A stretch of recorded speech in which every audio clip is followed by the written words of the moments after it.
కూడా ప్రభువైన యేసుక్రీస్తు నామములో నా ప్రత్యేకమైన వందనాలు తెలియజేస్తూ ఉన్నాను. హల్లెలూయా, ఆమేన్. అలాగే మనం నిలబడి ఉండగా ఆమేన్, మనమందరం కూడా బైబిల్ గ్రంథంలో నుంచి లేఖనం చదువుకొని మనం ముందుకెళ్దాం. హల్లెలూయా, ఆమేన్, ప్రైజ్ గాడ్. హల్లెలూయా. నాతో కలిసి మత్తయి సువార్త, the book of Matthew, the gospel of Matthew, మత్తయి సువార్త 3వ అధ్యాయము,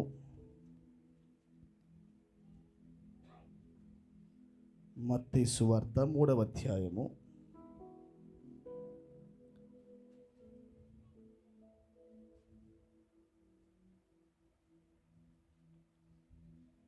మత్తయి సువార్త 3వ అధ్యాయము 12వ వచనం చదువుకుందాం. 12th verse 12వ వచనము. ఆయన చేట ఆయన చేతిలో ఉన్నది. ఆయన తన కళ్ళమును బాగుగా శుభ్రము చేసి గోధుమలను కొట్టులో పోసి ఆరణ్య అగ్నితో పొట్టును కాల్చివేయునని వారితో చెప్పిన. 13 చదవండి. ఆ సమయమున యోహాను చేత బాప్తిస్మం పొందుటకు యేసు గలిలయ నుండి యోర్దాను దగ్గరనున్న అతని యొద్దకు వచ్చెను. అందుకు యోహాను నేను నీ చేత బాప్తిస్మం పొందవలసిన వాడనై ఉండగా నీవు నా యొద్దకు వచ్చుచున్నావా అని ఆయనను నివారింపజూచెను. గాని యేసు ఇప్పటికి కానిమ్ము నీతి యావత్తు ఈలాగు నెరవేర్చుట మనకు తగి ఉన్నదని అతనికి ఉత్తరం ఇచ్చెను. అతడు అలాగూ కానిచ్చెను. యేసు బాప్తిసం పొందిన వెంటనే నీళ్లలో నుండి ఒడ్డునకు వచ్చెను. ఇదిగో ఆకాశం తెరవబడెను. దేవుని ఆత్మ పావురము వలె దిగి అతని మీదకి వచ్చుట చూచెను. మరియు ఇదిగో ఈయనే నా ప్రియకుమారుడు, ఈయన యందు నేను ఆనందించుచున్నానని ఒక శబ్దము ఆకాశం నుండి వచ్చెను. మరో లేఖన భాగం చదువుకుందాము. ఆదికాండము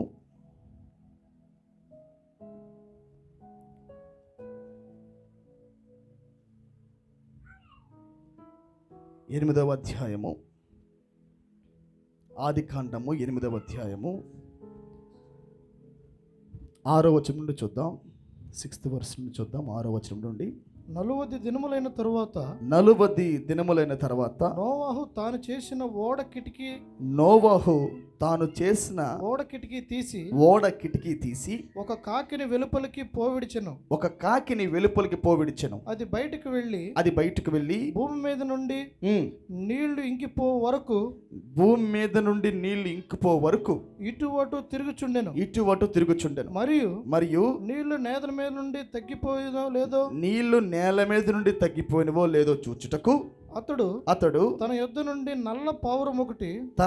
నుండి నల్ల పావురం ఒకటి వెలుపలికి పోవిడిచెను. నీళ్లు భూమి అంతటి మీద ఉన్నందున తన అరకాలు నిలుపుటకు దానికి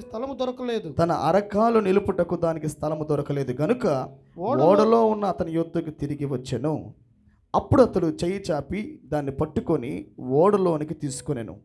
అతడు మరి 7 దినములు తాలి మరలా ఆ నల్ల పావురమును, ద సేమ్ డవ్ అగైన్, ఇంకో పావురం వెళ్ళడం లేదు కానీ the same Dove again going, మరలా ఆ నల్ల పావురము అగైన్ మరొకసారి మరలా ఆ నల్ల పావురమును ఓడలో నుండి వెలుపలికి విడిచెను. సాయంకాలమున, అట్ ద ఈవినింగ్ టైం, సాయంకాలమున అది అతని యొద్దకు వచ్చినప్పుడు త్రుంచబడిన ఒలీవ చెట్టు వాకు దాని నోట నుండెను గనుక నీళ్లు భూమి మీద నుండి తగ్గిపోయినని నోవాహునకు తెలిపెను. ఆమేన్. చిన్న ప్రార్థన చేసుకుందాము. నాతో కలిసి ఏకీవించండి. మహాపరిశుద్ధుడా, మహోన్నతుడా, జీవం కలిగిన తండ్రి, ప్రభువైన యేసుక్రీస్తు దేవా, ఈ రాత్రికాలం మందు నీ యొద్దకు సమీపిస్తున్నాము తండ్రి. మాకు ఇచ్చిన గొప్ప వాతావరణంగా నీకు మహిమ చెల్లిస్తున్నాము. దేవా, అన్నిటికన్నా ప్రాముఖ్యమైనది నీ వాక్యమైంది ప్రభువా. ఎందుకంటే మనుషుడు రొట్టె వలన మాత్రమే కాదు, కానీ నీ నోట నుండి వచ్చే ప్రతి మాట వలన జీవిస్తాడు ప్రభువా. మా ఆత్మకు ఆహారము నీ వాక్యమైంది నాయన. ఓ నీ వద్దకు సమీపిస్తున్నాం తండ్రి. ఈ రాత్రికాలం మందు వాక్యాన్ని విరిచి వడ్డించండి. ఓ నువ్వు బోధిస్తున్న వాక్యం ద్వారా మేము జీవిస్తాం నాయన. నువ్వు బోధిస్తున్న వాక్యాన్ని బట్టి మేము బ్రతుకుతాం ప్రభువా. నీవే సహాయం చేయమని కూడి వచ్చిన ప్రతి ఒక్కరిని దీవించండి. ఓ దేవా, వాళ్ళ ఆశలు తీర్చండి. ఓ దేవా, వాళ్ళ బలహీనతలు వెళ్ళగొట్టండి. వాళ్ళ హృదయ అంతరంగంలో కలిగిన ప్రార్థనకు జవాబు దయచండి నాయన.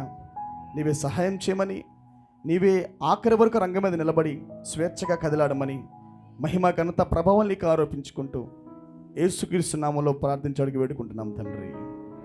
ఆమేన్, ఆమేన్, ఆమేన్. దయచేసి ప్రతి ఒక్కరు కూర్చోవచ్చండి.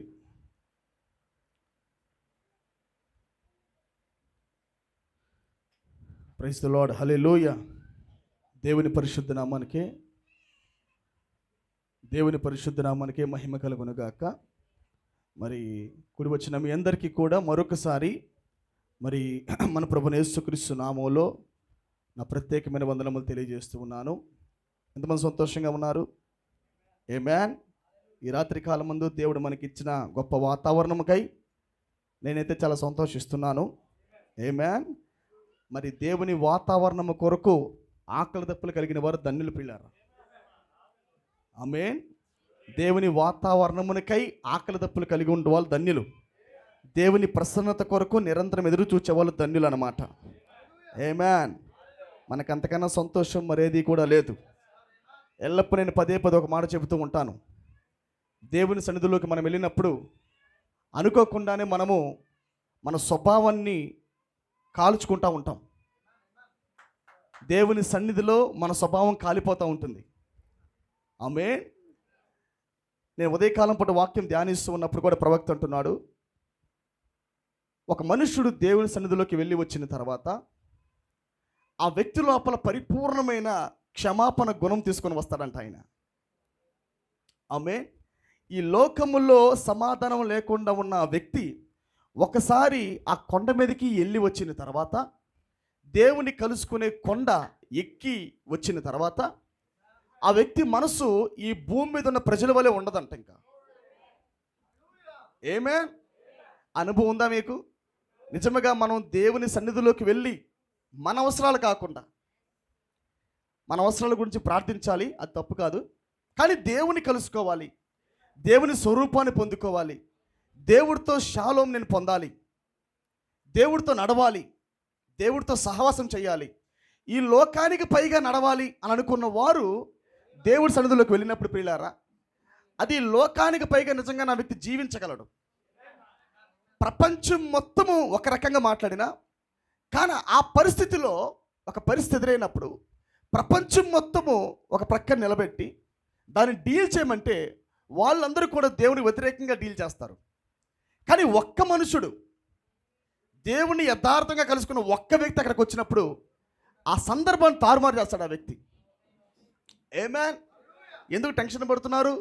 షాలోమ్ అంటాడు వచ్చి, షాలోమ్ అంటాడు ఆయన. ప్రతి పరిస్థితుల మధ్య వధువు షాలోమ్ ఉంటుంది. ఇప్పుడు యేసుక్రీస్తు దగ్గర ఉన్న షాలోమ్ ఇప్పుడు వధువులోకి వచ్చింది ప్రియులారా. ప్రతి సందర్భానికి మనం తొందరపడాల్సిన అవసరం లేదు. సే షాలోమ్, సమాధానము కలుగునుగాక. ఆమేన్. వాళ్ళు పలుకుతున్న శాంతి వేరండి. వాడు ఊరికే నటనగా శాంతి అంటున్నాడు, పోపు. ఆమేన్. కానీ నిజమైన శాంతి వధువులో ఉంది. పీస్, నిజమైన సమాధానము, నిజమైన శాలం ఎవరిలో ఉంది?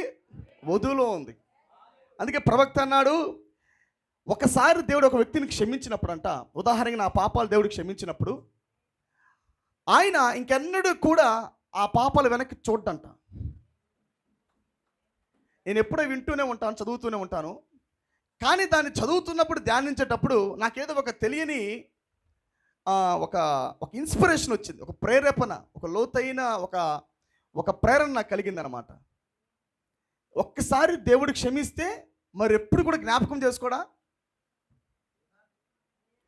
ఒక్కసారి దేవుడు ఐ ఫర్గివ్ యూ, నేను నిన్ను క్షమించాను అంటే ఇంకెన్నడూ కూడా వాటిని జ్ఞాపకం చేసుకోడంట. ఆయన తర్వాత అంటాడు, నేను మరిచిపోతాను అంటే జ్ఞాపకం చేసుకుంటాడంట, కానీ క్షమించానంటే జ్ఞాపకం చేసుకోడంట. మీకు అర్థమైనదా? నేను మరిచిపోతున్నాను అంటే మరలా రేపన్నా కానీ జ్ఞాపకం చేసుకుంటాడంట, కానీ క్షమించానంటే మాత్రం జ్ఞాపకం చేసుకోడంట. ఎందుకంటే క్షమించే అనే మాట కింద రక్తం ఉందన్నాడు ఆయన. వన్స్ దేవుడు ఒక వ్యక్తి మీద ఐ ఫర్గివ్ యూ అనే స్టేట్మెంట్ ఇచ్చాడంటే ఆ వ్యక్తిని ఎలా చూస్తాడంటే రక్తము ద్వారా చూస్తాడంట ఆయన. ఆమేన్.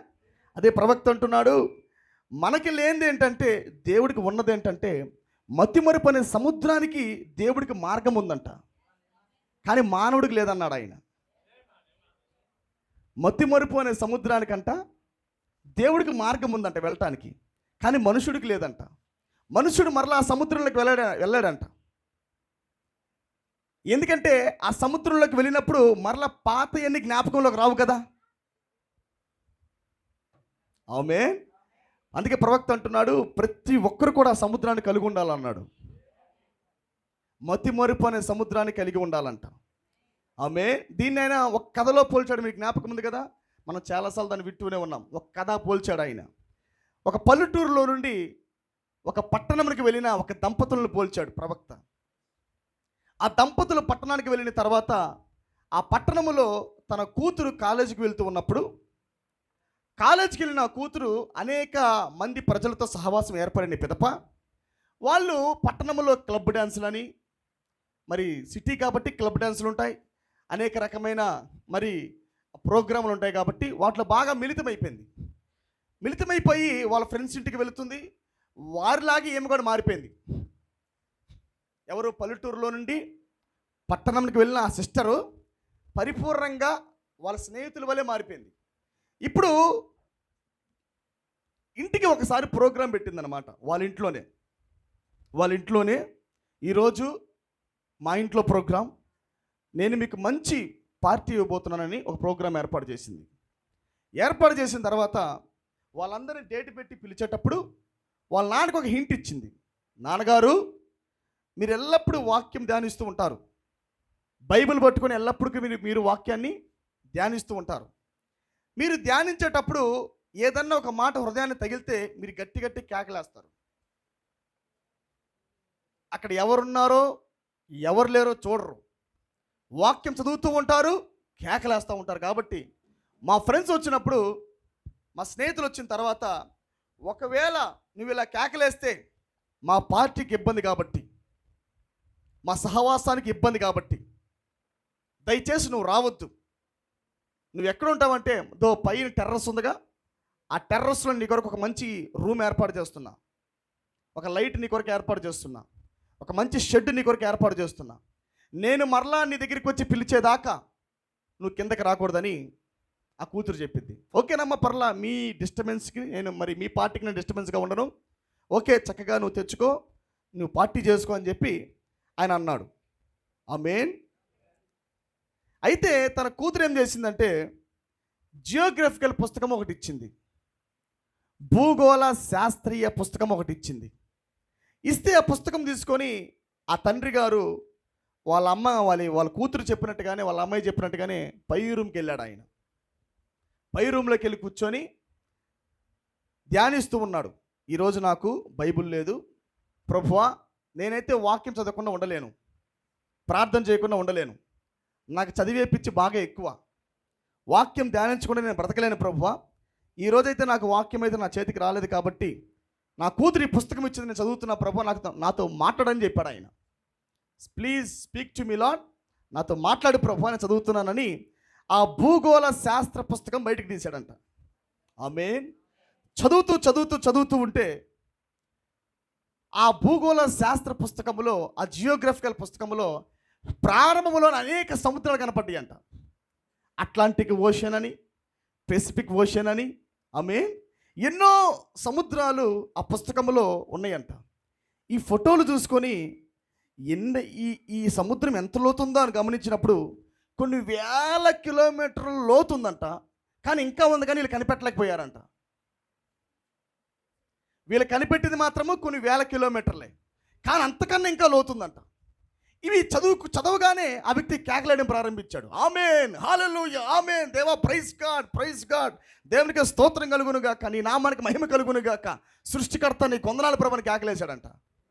కిందేమో పార్టీ జరుగుతుంది, మంచి షర్బత్తు, ప్రవక్త అంటాడు ఒక మంచి షర్బత్తు అక్కడ ఇవ్వబడుతూ ఉన్నదంట.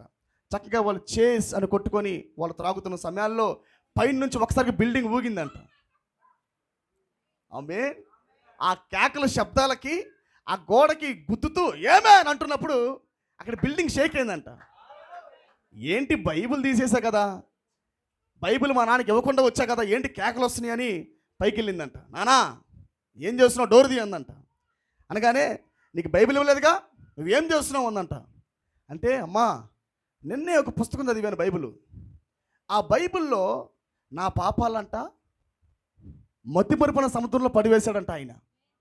కానీ ఆ సముద్రం ఏంటో నాకు తెలియదు, కానీ నేను వెతుకుతూ ఉన్నా అసలు సముద్రం ఏంటి, అది ఎంత లోతుండిద్ది, వాక్యం ఏంటి సముద్రంతో పోల్చాడు, మతిమరుపున సముద్రంలో నా పాపాలు పడేయటం ఏంటి అని ఆలోచిస్తూ ఉన్నా. సమయానికి నువ్వు నాకు ఈ పుస్తకం ఇచ్చావు. ఆమేన్. తన కూతురు ఏమనుకుంటుంది, వాక్యంలో నుండి కొద్దిగా తప్పిద్దామనుకుంది నిజానికి, కానీ అక్కడ దేవుడు ఏం చేశాడు, ఆయన తలంపులో ఉన్న ఆలోచనకు జవాబిచ్చాడు ఆయన. ఇంకా అబ్బా నాకు ఇంకా బాగా నచ్చిందమ్మా, అసలు ఈ వాక్యంలో నేను గమనిస్తున్నప్పుడు నా పాపాలు అంత లోతుగా పడ్డాయా, ఇంకెవ్వరూ చూడలేనంత లోతులో నా పాపాలు దేవుడు వేశాడంట. బా ఎంత గొప్ప సృష్టికర్త అమ్మా ఆయన, ఎంత గొప్ప దేవుడమ్మా ఆయన అన్నాడంట. అంటే నేనేదో పార్టీ పెట్టుకుందామని నేను పిలిస్తే నీవే నన్ను ఎలా చేస్తున్నావు అందంట. అప్పుడు ప్రవక్త అంటాడు, ఒక తిరిగి జన్మించిన క్రైస్తవుడికి ఆ వ్యక్తికి ఏ పుస్తకం ఇచ్చినా, ఒకవేళ పుస్తకాలు లేకుండా సృష్టిలో వదిలిపెట్టినా, ఆ సృష్టిలో కూడా ఆ వ్యక్తి దేవుని చూడగలడు. ఆమేన్. అదే మనం పాడిన పాట, ఆత్మలో నడుచువారు దైవపుత్రులు. ఆత్మలో నడిచినప్పుడు ప్రతి భౌతికమైన విషయం కూడా మనకు అది ఆత్మీయంగా కనపడుతూ ఉంటుంది. ఎవ్రీ ఎగ్జాంపుల్, ప్రతి చిన్నది కూడా అరే నిజంగానే వాక్యం కూడా ఇంతే కదా. ఆమేన్. అందుకే ప్రవక్త అన్నాడు, దేవుని మీరు ఎక్కడో ఎతకొద్దు, ఆత్మలో ఉండి చాలు. Don't try to find God, be in the spirit అన్నాడు ఆయన. నువ్వు దేవుని ఎక్కడో పరిగెత్తి ఎక్కడెక్కడో వెతుకుతాను కనపడ, నీకు జస్ట్ స్పిరిట్లో ఉండు, దేవుని ప్రార్థనలో ఉండు, దేవుని సన్నిధిలో ఉండు, ఆయన ఆత్మలో ఉండు, నువ్వు చాలు. ప్రతి సెకండ్కు నువ్వు దేవుని చూడగలవు. హల్లెలూయా. చూడండి పిల్లారా, చాలా సంతోషకరమైన వార్త అది. అతను విన్నప్పుడు చాలా గంతులేశాడంట. అంటే మన పాపాలు పరిపూర్ణంగా క్షమించబడిన ఆ స్థలం నేను గమనిస్తున్నప్పుడు, ఆ మతిపరమైన సముద్రంలో నా పాపాలు పడినప్పుడు, వావ్ లార్డ్ ఎంత గొప్ప దేవుడు నాయన. ఆమేన్. అందుకే ప్రవక్త అన్నాడు, ప్రతి మానవుడికి నిజానికి ఆ దారి ఉండాలన్నాడు పిల్లారా. మతి మరుపు అనే సముద్రానికి వెళ్ళే మార్గం మనుషుడికి ఉండాలన్నాడు. Joseph had that ocean. యోసేపుకి ఆ మతిమరుపు అనే సముద్రం ఉన్నది, ఉందా జోసెఫ్కి? ఆయన ఆ ప్రాంతానికి వెళ్తున్నాడు నడుచుకుంటా. వీళ్ళందరి అతని మీద మోపిన సమస్త నేరాలు అన్నీ కూడా ఆ సముద్రంలో వేసేసాడు. ఇంకెన్నడూ బయటికి కనబడనంతగా వేశాడు వాటిని. హల్లెలూయా. నిత్యముగా వధువు కూడా ఆ క్యారెక్టర్ ఉండాలి పిల్లారా. ఆమేన్. నిత్యముగా వధువు కూడా అటువంటి క్యారెక్టర్ అవసరము. హల్లెలూయా. మరి ఈరోజు మరి బ్యాక్గ్రౌండే నేను కేవలం వేయాలనుకుంటున్నాను. మరి 7th డవ్ అనే వాక్యం చెప్పాలని ఇష్టపడుతున్నాను నేను. 7వ పావురము. ఆమేన్. నేను టచ్ చేసిన మరి లాస్ట్ టైం నేను సండే మాట్లాడిన అంశంలో నేను వైట్ ఈగిల్ అనే దాన్ని టచ్ చేసి నేను కేవలం దాని ఇంట్రొడక్షన్ ఇచ్చాను. వాటి యొక్క సంపూర్ణమైన మరి దాని యొక్క క్లుప్తమైన వివరాన్ని చెప్పడానికి ఇష్టపడుతున్నాను. దాని మీదే 7th డవ్ అనే దాని మీద నేను మాట్లాడతాను పిల్లారా. చాలా జాగ్రత్తగా వినండి, కొద్ది నిమిషాలు మనం ప్రస్తావించుకుందాం. ఆమేన్. మీరు వింటే నేను చెబుతూనే ఉంటాను. సబ్జెక్ట్ పెద్దది కాబట్టి నేను దాన్ని చూస్తాను. మరి సమయం ప్రకారం మనం ముందుకెళ్దాం. హల్లెలూయా. చూడండి, పక్షులలో అత్యంత మధురమైన పక్షి పావురమైంది పిల్లారా. దేవుడు చేసిన అనేక పక్షులలో ఒక పక్షి క్యారెక్టర్ మరో పక్షికి ఉండదు, ఒక పక్షి రెక్కలు మరో పక్షికి ఉండవు. మా ఇంట్లో రీసెంట్గా ఒక పిట్ట వచ్చి గూడు కట్టిందనమాట. ఎప్పుడు మా ఇంట్లో పిచ్చుకలు వస్తూ ఉంటాయి. ఆ గోడ మీద వరుసగా పిచ్చుకలు ఉంటాయి. ఆ పిఓపి పైన ఆ ప్రారంభంలో వాటిని ఏమంటారు, ఆ, బయట పోర్చ్, వాకిలి, వాకిలి దగ్గర పైన ఆ పిఓపి దగ్గర అనేక పిచ్చుకలు వచ్చి గడ్డి పెట్టి నివాసం ఉంటా ఉంటాయి. అయితే కొన్ని రోజుల తర్వాత గమనిస్తున్నప్పుడు అవి వస్తున్నాయి, పెట్టుకుంటున్నాయి, వెళ్ళిపోతున్నాయి, పెట్టుకుంటున్నాయి, వెళ్ళిపోతున్నాయి. అయితే రీసెంట్గా ఏం జరిగిందంటే, మా చెట్టు దగ్గర కొద్దిగా వరుసగా చెట్లలో ఒక చిన్న పిట్ట వచ్చి ఒక నెట్టు పెట్టింది. అది నివాసయోగ్యంగా మరి తన బిడ్డల కొరకు గుడ్లు ఉంచుకున్నట్టు కోసము ఒక మంచి ఆ, ఒక నివాస స్థలం ఏర్పాటు చేసుకుంది. అది చాలా బాగా కట్టింది గూడు, ఆ, చాలా బాగా కట్టింది. పిచ్చుక నేను గమనిస్తున్నా, పిచ్చుక కట్టిందే ఒక రకంగా ఉంది గూడు, పిట్ట కట్టింది ఒక రకంగా ఉంది. దీని తయారీ వేరుగా ఉంది, పిచ్చుక తయారీ వేరుగా ఉంది. దీని ముక్కు వెరైటీగా ఉంది, దాని ముక్కు వెరైటీగా ఉంది. నేను నా కళ్ళారు చూస్తున్నా, ఈ పిచ్చుకలు ఎన్నో రకాలు ఉన్నాయి, కానీ నాకు పెద్ద ఇష్టం అనిపిలా. రోజు పొద్దున లేయగానే ముందు కళ్ళ ముందు వచ్చి నిలబడి కిచి కిచి కిచి కిచి సౌండ్ చేస్తా, బాగా సంతోషంగా ఉండేది నాకు. ఆ 4 గింజలు వేయటం, వచ్చి తినటం, పిల్లలతో ఆడుకోవటం అట్లా బాగుండేది పిచ్చుకలు. కానీ అవి ఉన్నసేపు నాకు బాగానే ఉంది, అబ్బో పిచ్చుకలు బాగున్నాయా అని అనిపించింది. ఎప్పుడైతే ఈ పెట్టొచ్చిందో వీటి మీద దృష్టి పోయింది, దృష్టి పోయిందనమాట. లేదు, దృష్టి పోయింది, పిచ్చుకల మీద పోయి పెట్ట మీద పడింది. అరే, కానీ పెట్ట ఏమి ఇంట్లోకి రాదు, పెట్ట బయటే ఉంది. కానీ దాని యొక్క తయారీ విధానం నేను గమనించినప్పుడు, దాని పనితనం నేను గమనించినప్పుడు, అది ఎంత చక్కగా తన గూడును కట్టుకుందంటే, ప్రతి పుల్ల, ఈ పిచ్చుకలు చిన్న గూడు కట్టాలంటే ఒక 10 పిచ్చుకలు వరుసగా నిలబడి, అది ఒకరి సహాయంతో ఒకరు, ఒకరి సహాయంతో ఒకరు, ఒకరి సహాయంతో ఒకరు, ఒక చిన్న గడ్డి పిచ్చితో కట్టి కట్టి కట్టి కట్టి ఒక ఎన్నో రోజులు పట్టేది వాడికి గూడు కట్టడానికి. కానీ పెద్ద టైం పట్టల ఈ యొక్క పిట్టకి. ఆ పిట్ట పేరు నాకు తెలియదులేండి, దాన్ని ట్రై చేశా చాలా టైమ్స్ ఫోటో తీసి కొట్టా, కానీ సరిగ్గా దాని పేరు నాకు కనుగొనలేకపోయాను. చక్కగా మొత్తం మంచి గూడు కట్టింది, ఏ చెత్త లేదు. ఆ గూడు లోపల 2 గుడ్లు పెట్టింది తన పిల్లల్ని. పిల్లలు బానుకొని నేను కాపాడుతూ ఉంటా. ఎక్కడ పోయినా ఆ చెట్టు కాడ పోబాకండి, అక్కడ పిల్లలు ఉన్నాయి, పెట్ట పిల్లలు ఉన్నాయి, పోబాకండి అంటూ ఉంటా. చాలా బాగా, అంటే ఎందుకు మాట్లాడుతున్నట్టు ఇవన్నీ పిల్లరా అంటే మన కళ్ళ ముందే ప్రాక్టికల్గా మనం గమనించినప్పుడు, నేను చూస్తూ ఉండగానే దీని ఒక షేప్ ఉంది, దీని రెక్కలు వెరైటీగా ఉన్నాయి, దాని స్వరం వెరైటీగా ఉంది, దాని కట్టుబడి వెరైటీగా ఉంది. ఆమె కానీ ఈ గూడు కట్టిన కట్టుబడి వేరు, ఈ పిట్ట కట్టిన కట్టుబడి వేరు, దీని యొక్క స్వరం వేరు, దీని రెక్కలు వేరు. ఆమె డిఫరెంట్ బోట్స్.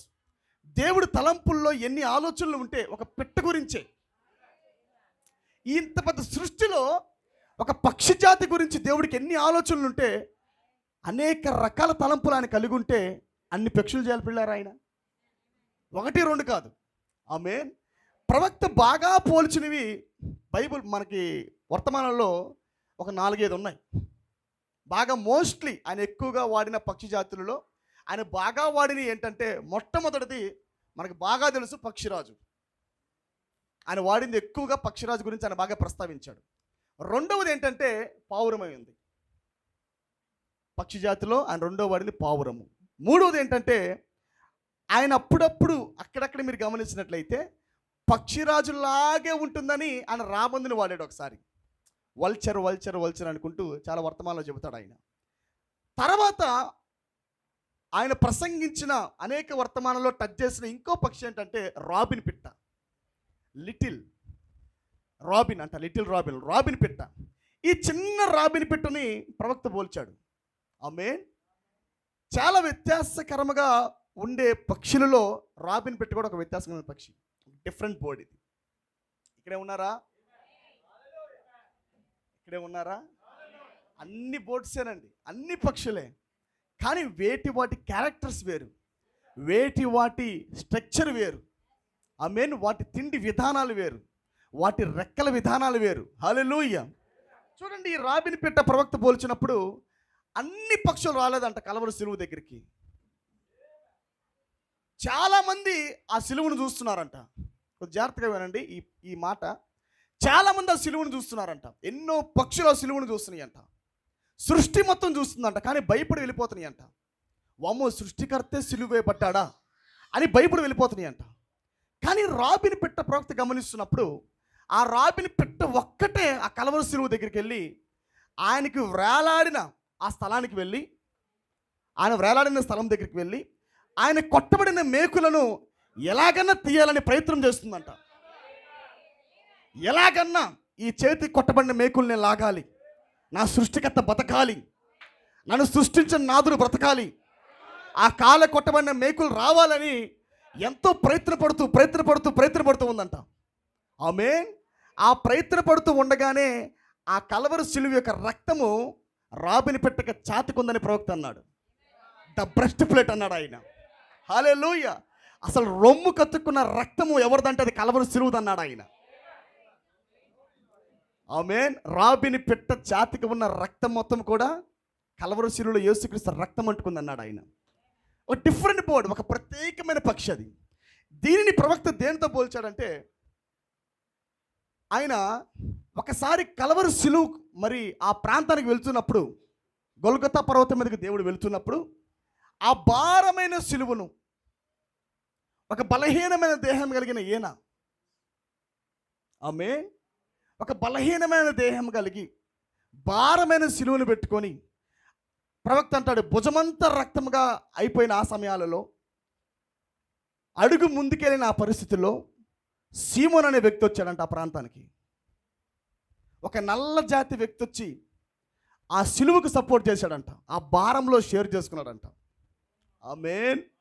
ఆ కురేనీడైన సీమోను, ఆ నల్ల జాతి ఆఫ్రికన్ వ్యక్తి వచ్చి యేసుక్రీస్తు మోస్తున్న సిలువకు, ఆ భారానికి, ఆమేన్, నేను కూడా ఈ భారాన్ని మొయ్యాలి, ఈ భారం నాకు కూడా కావాలని ఆయన భుజములు తీసిన తర్వాత ఆ భారమైన సిలువను సీమోను మోసాడంట. ప్రవక్త అన్నాడు, that is the little robin అన్నాడు. ఆఫ్రికన్స్ అంట దేవుని సువార్తను మోసారంట పిల్లారా. కలవరు సిలువకు వచ్చిన అసలైన విధానం, అసలు సిలువలో జరిగిన అసలైన త్యాగం ఏదైతే ఉందో ఆ త్యాగం తగిన జీవితాన్ని జీవించి ఆ వాక్యం తగిన సమర్పణలో నిలబడి వాళ్ళు వర్తమానం ప్రబలింపజేశారంట. వాళ్ళు స్టిల్ ప్రవక్త అంటాడు, ఐ లైక్ ఆఫ్రికన్ పీపుల్ అంటాడు. ఇప్పటికీ నాకు ఆఫ్రికా ప్రజలంటే చాలా ఇష్టం అన్నాడు. ఆ తర్వాత మన ఇండియాని పోల్చాడు ఆయన. దర్శనాల్లో కూడా అదే కనపడిందా? దర్శనంలో కూడా ఫస్ట్ ఆఫ్రికా చూశాడు, తర్వాత ఇండియా చూశాడు ఆయన. ఎందుకంటే రగ్గుడి పీపుల్ అన్నాడు వాళ్ళని. మా అమెరికా ప్రజల్లాగా వాళ్ళు ఏదో ఒక పందుల వలె ఉండి పైన నుంచి పడుతున్న ఆఫ్రికాలు చూసేవాళ్ళు కాదు వాళ్ళు. ఆమె కానీ రగ్గుడి పీపుల్ వాళ్ళు, ఆఫ్రికా పీపుల్, ఇండియా పీపుల్ రగ్గుడి పీపుల్, దేవుని వాక్యం కొరకు బలంగా నిలబడే ప్రజలు అన్నాడు ఆయన. ఆమేన్. చూడండి పిల్లారా, దీంట్లో చాలా ప్రత్యేకమైన క్యారెక్టర్ ఉన్నది. అయితే మనం ఈరోజు మాట్లాడుకుంటుంది ఏంటంటే పక్షిరాజు గురించి, క్షమించండి, పావురం గురించి. ఆమేన్. వైట్ ఈగల్ అని ఉన్నది. ఆమేన్. దాని గురించి నేను మాట్లాడతాను. దానికి ముందు కలగలుపు అవ్వాలంటే మొదటిగా మనము మెయిన్ దాన్ని మాట్లాడాలి. అదే పావురం అయింది.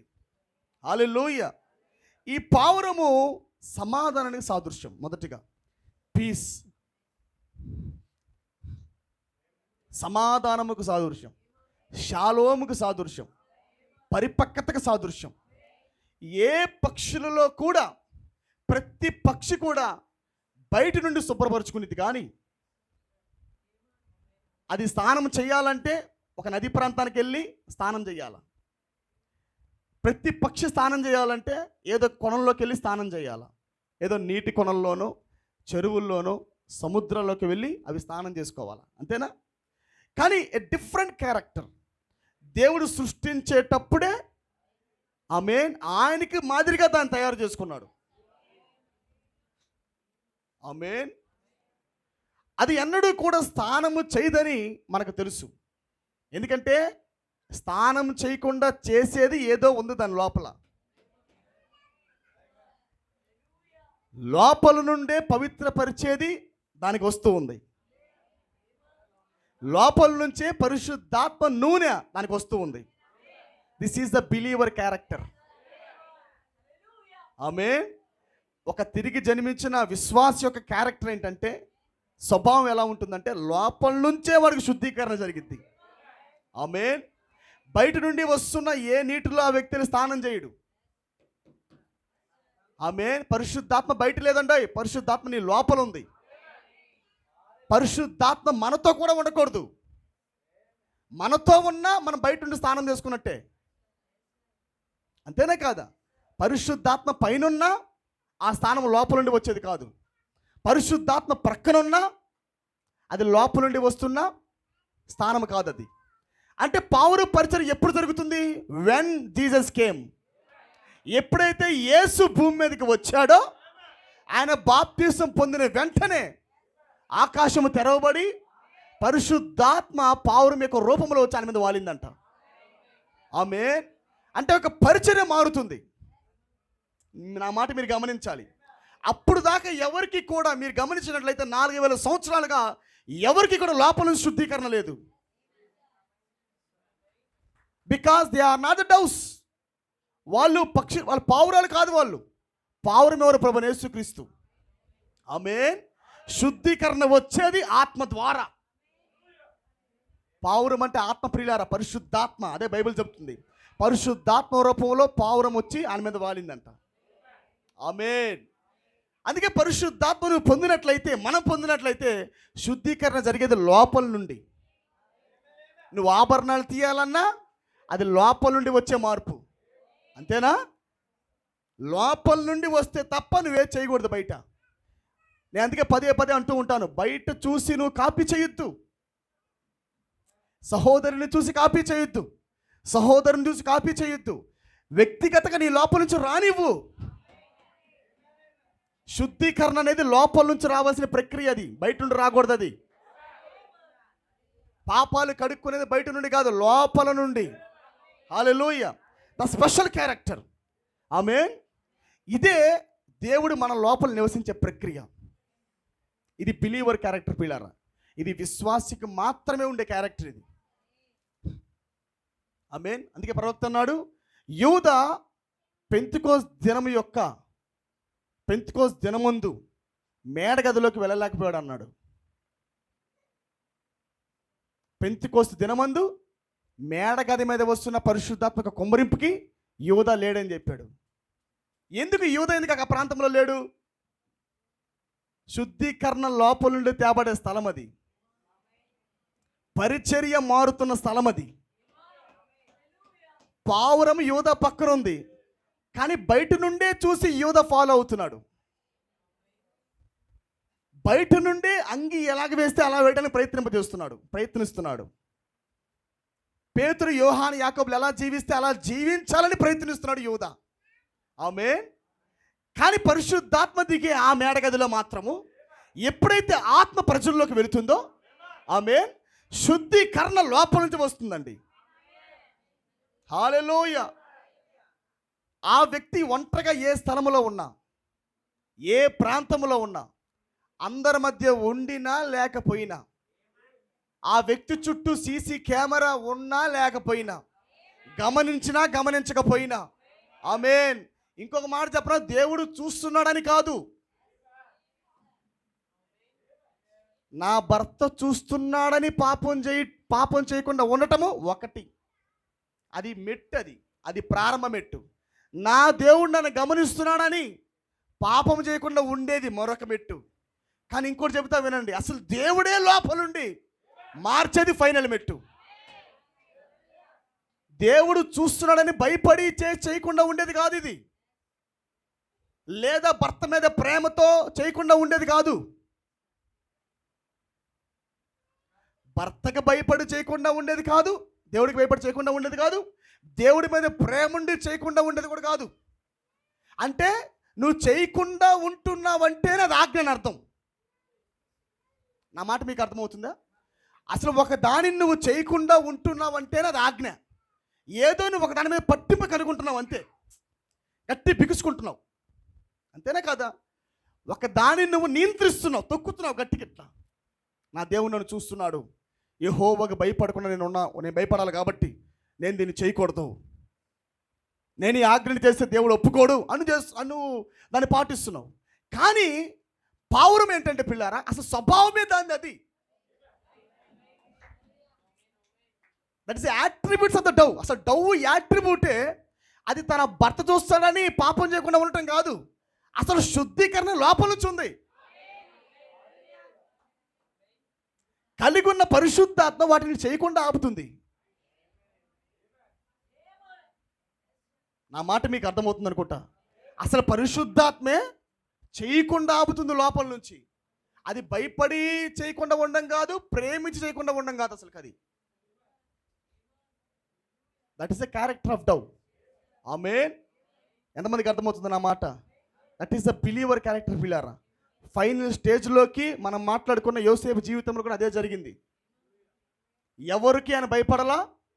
ఏ ప్రాంతంలో యోసేపు లేడు. ఆమేన్. ఎవరికి భయపడి అతను పాపం చేయకుండా ఏమి లేడు. భయపడి పాపం చేయకుండా లేడు. భయపడి కాదు అతను పాపం చేయకుండా ఉంది. ఆమేన్. ఏ ప్రాంతంలో ఉన్న పరిశుద్ధాత్మ ప్రభావం ఆ వ్యక్తి మీద ఉంది. పరిశుద్ధాత్మ యొక్క శక్తి ఆ వ్యక్తి లోపలుండి పాపం చేయకుండా ఆపుతుంది. ఆమేన్. ఈ స్టేజ్లోకి వచ్చినప్పుడు మాత్రమే కుటుంబంలో ఏ మాత్రం కూడా విభేదాలు ఉండవు పిల్లారా. ఆమేన్. భర్త పొందాలా, భార్య పొందాలి. అందుకే ప్రవక్త పదే పదే అంటాడు, తిరిగి జన్మించిన క్రైస్తవురాల్ని పెళ్లి చేసుకో అన్నాడా? తిరిగి జన్మించిన క్రైస్తవుడిని పెళ్లి చేసుకో మాట అన్నాడా లేదండి? ఎందుకు ఆ మాట పలుకుతున్నాడు? రేపన్నాక వచ్చిన తర్వాత జీవితాంతం ఇబ్బంది పడేది నువ్వే. ఎందుకంటే నీ చేతుల్లో లేవే కదా. నీ చేతుల్లో చేసేది ఉంటే నువ్వు ప్రయోగించవచ్చు, నువ్వు ప్రార్థన చేసి పొందుకోవచ్చు. కానీ ఇది నీ చేతుల్లో ఉండేది కాదు. అది పరిశుద్ధాత్మ ఇచ్చేది దేవుడు. రీబోర్న్ ఎక్స్పీరియన్స్ ఇచ్చేది దేవుడు. తిరిగి జన్మించే కార్యక్రమం ఇచ్చేది దేవుడు. ఆమేన్. మొదటిగా చాయిస్ ఉన్నప్పుడే కరెక్ట్ వ్యక్తిని ఎన్నుకోవాలా. నీ చేతికి దేవుడు అవకాశం ఇచ్చినప్పుడే నువ్వు సరైన వారిని ఎన్నుకోవాల్సి ఉంది ఈ టైంలో. ఆమేన్. ఇప్పుడు చూద్దాం కొద్ది ముందుకెళ్ళి. నేను ఒక చిన్న ప్రవక్త చెప్పిందని చెప్పి నేను కొద్ది ముందుకెళ్తాను. ఆమేన్. ఇక్కడే ఉన్నారు అందరూ? ఆమేన్. గమనించండి పిల్లారా, ఒకసారి మొదటి ప్రపంచ యుద్ధం జరిగి పూర్తయిన తర్వాత, ఫస్ట్ వరల్డ్ వార్ పూర్తయిన తర్వాత అమెరికా సైనికులు జర్మనీ సైన్యంలో ఇరుక్కుని పోయారంట. సడన్గా తెలియకుండా అమెరికా సైనికులు జర్మనీ సైన్యం యొక్క సైనికుల మధ్యలో ముట్టడి వేయబడ్డారంట. అక్కడ అమెరికా సైన్యం ఉన్నదని జర్మనీ సైన్యం గుర్తుపట్టినప్పుడు వాళ్ళు కొండ మీద నుంచి కిందకి దిక్కుంటూ వస్తున్నారంట గొప్ప మిజైల్స్తో. ఎట్టయినా అమెరికా ప్రజలను చంపేయాలని, ఎలాగైనా ఈ సైన్యాన్ని చంపాలని చాలా కసితో జర్మనీ సైన్యం వస్తూ ఉందంట. ఆమేన్. అయితే అమెరికా సైన్యం దగ్గర ఆ సమయాలలో పెద్ద మిజైల్స్ కానీ పెద్ద బాంబులు కానీ ఏమి లేవు. ఆ మందుగుండు సామాను చాలా తక్కువే ఉందన్నమాట. చాలా తక్కువ మందులే ఉన్నాయి వాళ్ళ చేతుల్లో. వాళ్ళు పేల్చినా ఎవరు కూడా చనిపోరు. అంత తక్కువ మందును వాళ్ళు కలిగి ఉన్నారు. వాళ్ళు ఆ ఆయుధాలు కలిగి ఉన్నారు వాళ్ళు. అయితే ఈ వస్తున్న సమయాలలో చంపేస్తారనే ప్రాణభయంతో ఒక చిన్న గుహలో అమెరికా వాళ్ళు దాక్కొని ఉంటారు. ఆ సైన్యం అంతా కూడా దాక్కున్నప్పుడు ఆ సైన్యంలో ఉన్న ప్రజలకు ఒక ఆలోచన వచ్చింది. ఒక వ్యక్తికి, అమెరికా సైన్యంలో ఉన్న ఒక వ్యక్తికి ఒక చిన్న తలంపు వచ్చింది. ఎట్టా మనం చనిపోతున్నాం, మన చుట్టూ చుట్టుముట్టారు. జర్మనీ సైన్యం మన చుట్టూ ముట్టడి వేసింది. మనకెట్టో అవకాశం లేదు, మనం ఎలాగో మరణిస్తున్నాం. అయితే నాకు ఒక ఆలోచన వచ్చింది అన్నాడు ఆ వ్యక్తి. ఏంటి తొందరగా చెప్పు అన్నారు వాళ్ళు. అయితే ఆ సమయాలలో ఒక చిన్న పావురం ఆ ప్రాంతానికి వచ్చింది అన్నాడు. ఏ లిటిల్ డవ్ ఆ ప్రాంతానికి వచ్చిందంట.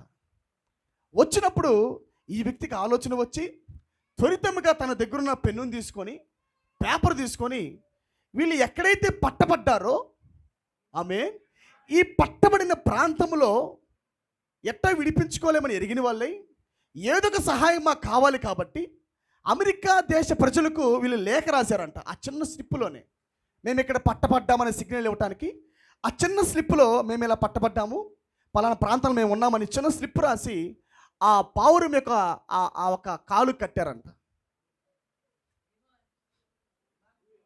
ప్రవక్త అన్నాడు, పావురము ఎప్పుడు కూడా పావురం ఎల్లప్పుడూ కూడా అది బయటికి వచ్చి గోధుమ గింజలు తిని మరలా తన ఇంటికే వెళ్ళిపోద్ది అన్నాడు. ఏ ప్రాంతం పడితే ఆ ప్రాంతంలోకి పావురం వెళ్ళదంట. బయటికి వచ్చి గోధుమ గింజలు తిని మరలా తన తన జతగాడి దగ్గరికి వెళ్ళిపోద్దంట. అది తన ఇంటికి చేరిద్దంట. ఈ ఇల్లు ఎక్కడుందంటే అమెరికా సైన్యం ఉన్న ప్రాంతంలో ఉందంట. ఆమె ఎక్కడైతే అమెరికా సైన్యం ఉందో ఆ సైన్యంలో మరి ఈ పావురం యొక్క ఇల్లు ఉందంట, జతగాడి ఇల్లు ఉందంట. వీళ్ళకి అర్థమయ్యి గమనించండి దీనికి కడితే ఒకవేళ ఎటుపడితే పోతే దీనికి కాలు కట్టారండి. ఈ కాలు కట్టినప్పుడు ఒకవేళ అది వేరే ప్రాంతానికి వెళ్ళిపోయింది అనుకో, వీళ్ళు కట్టిన వేస్టేగా. కానీ మీరు గమనించండి, ఆ పావురం యొక్క స్వభావం వీళ్ళకి తెలుసు. They are the Christians. ఎవరు వాళ్ళు? అమెరికా సైనికులు అంటే వాళ్ళు క్రైస్తవులు. వాళ్ళు ఆ పావురం యొక్క స్వభావం ఎరిగిన వాళ్ళై, ఇది ఖచ్చితంగా ఇది ఆహారం తిన్నది, ఇది గోధుమలు తిన్నది, ఇది కరెక్ట్గా వెళ్ళే తన ఇంటికే జతగారి దగ్గరికి వెళ్ళిపోతుందని ఎరిగిన వాళ్ళే ఆ చాట్లో వాళ్ళు దాన్ని రాసి కాలు కట్టారంట. ఆమె ఈ కాలు కట్టినప్పుడు అది ఎగురుకుంటూ వెళ్తున్నప్పుడు జర్మనీ సైన్యం ఆ పావురం చూసిందంట. రే ఏంటి పావురం ఈ టైంకి ఇటు వెళ్తుంది? ఎందుకో ఒకడికి ఆలోచన కలిగిందంట. అది టపా ఒక చిన్న గన్ను తీసి పావురాన్ని పేల్చాడంట. పేలవగానే దానికి దెబ్బ తగిలిందంట. ఏమే వింటున్నారా? ఆ జర్మనీ సైనికుడు ఆ చిన్న గన్ను తీసి పేల్చినప్పుడు దానికి ఎదురు రొమ్ము మీద దెబ్బ తగిలిందంట. మరలా పేల్చాడంట, అది కాలుకు తగిలిందంట. ఈ రొమ్ముకు తగిలి కాలుకు తగిలినప్పుడు ఆ కాలు కింద పడిపోయిందంట, రాలిపోయిందంట. అయినా ఆ డవ్వు వదిలిపెట్టకుండా ఆ గాయాలతోనే ఉండి ఆ కాలుకి ఆ సమాచారాన్ని మోసుకుంటూనే ఎల్ల సైన్యానికి ఇచ్చిందంట. హల్లెలూయా. ఈ జర్మనీ సైన్యాన్ని దాటుకొని అమెరికా సైన్యంలోకి వెళ్ళిందంట. కరెక్ట్గా ఆ మొగ్గ పావురం దగ్గరికి వెళ్ళగానే అమెరికా వాళ్ళు ఉన్నారంట. దాన్ని తీసుకొని చూసినప్పుడు ఎక్కడ పట్టబడ్డారో తెలిసిందంట. హల్లెలూయా. తర్వాత వెళ్ళి దానికి ముట్టడి వేసి వాళ్ళు విడిపించారంట పిల్లారా. దాని ప్రవక్త అంటాడు, గమనించారా? ద వూండెడ్ డవ్ అన్నాడు ఆయన. గాయపరచబడిన పావురం అన్నాడు ఆయన. హల్లెలూయా. ఎలాగైనా నేను తప్పించాలని, ఎలాగైనా ముట్టడి వేయబడిన ప్రజలను విడిపించాలని, హల్లెలూయా, బంధించబడిన ప్రజలను విడిపించాలని ఆ పావురం రంగం మీదకి వచ్చాడు అన్నాడు ఆయన. ఎన్నో దెబ్బలు తగిలి ఆ పావురానికి. తగలేదు పావురానికి, ఎన్నో బల్లాలతో పొడిచారు, ఎన్నో ముళ్ళ కిరీటాలు పెట్టారు, ఎన్నో గాయాలు చేశారు ఆ పావురానికి. కానీ స్వదేశానికి వెళ్ళిందే పావురం. ఎందుకొరకైతే వచ్చినదో ఆ ప్రాంతానికి మరలా తిరిగి వెళ్ళింది అది. హల్లెలూయా. బంధించబడిన మనలను విడిపించింది ప్రభు ఆ పావురము. బంధించబడిన ప్రజలను విడిపించింది ఆ పావురము. ద రియల్ వూండెడ్ డవ్, గాయపరచబడిన పావురము. మన అతిక్రమాల నిమిత్తము, మన దోషముల నిమిత్తము, మన యొక్క పాపాల నిమిత్తము, హల్లెలూయా, వీటన్నిటి కొరకు అదే గాయపరచబడినది. ప్రవక్త అన్నాడు, చూసారా ఎటువంటి కరేజా డవ్కి. గమ్యం చేర్చాలని తెలిసినదై ఎక్కడా భద్రత దానికి లేదంట. నా మగ పావురం ఎక్కడ ఉన్నది? నాకు ఇచ్చిన సమాచారము నేను తీసుకెళ్ళాలి. కాలు విరిగిపోయిన, రొమ్ముకు దెబ్బ తగిలిన ఆ వూండెడ్ డవ్ ఎగురుకుంటూనే గాయపడిన రక్తముతో నా ప్రాంతానికి వెళ్ళిందంట. దాని ద్వారా వీళ్ళు బతికారంట. ద వూండెడ్ డవ్ ప్రవక్త దాన్ని పోలుస్తాడు. ఆ గాయపరచబడిన పావురమైన ప్రభువైన యేసుక్రీస్తు ద్వారా మనందరం బ్రతికాడు అన్నాడు ఆయన. What a different character. ఎంత అద్భుతమైన క్యారెక్టర్ పావురంది. హల్లెలూయా. ప్రవక్త దాన్ని పోలుస్తూ అంటాడు. ఒకసారి అంతకాసి లేఖనం దీన్ని చూద్దాం. మనం ఒకసారి దీన్ని మాట్లాడుకున్నాము. చాలా వండర్ఫుల్గా ఉంటుంది పిల్లారా ఈ పావురము, దీని క్యారెక్టరు.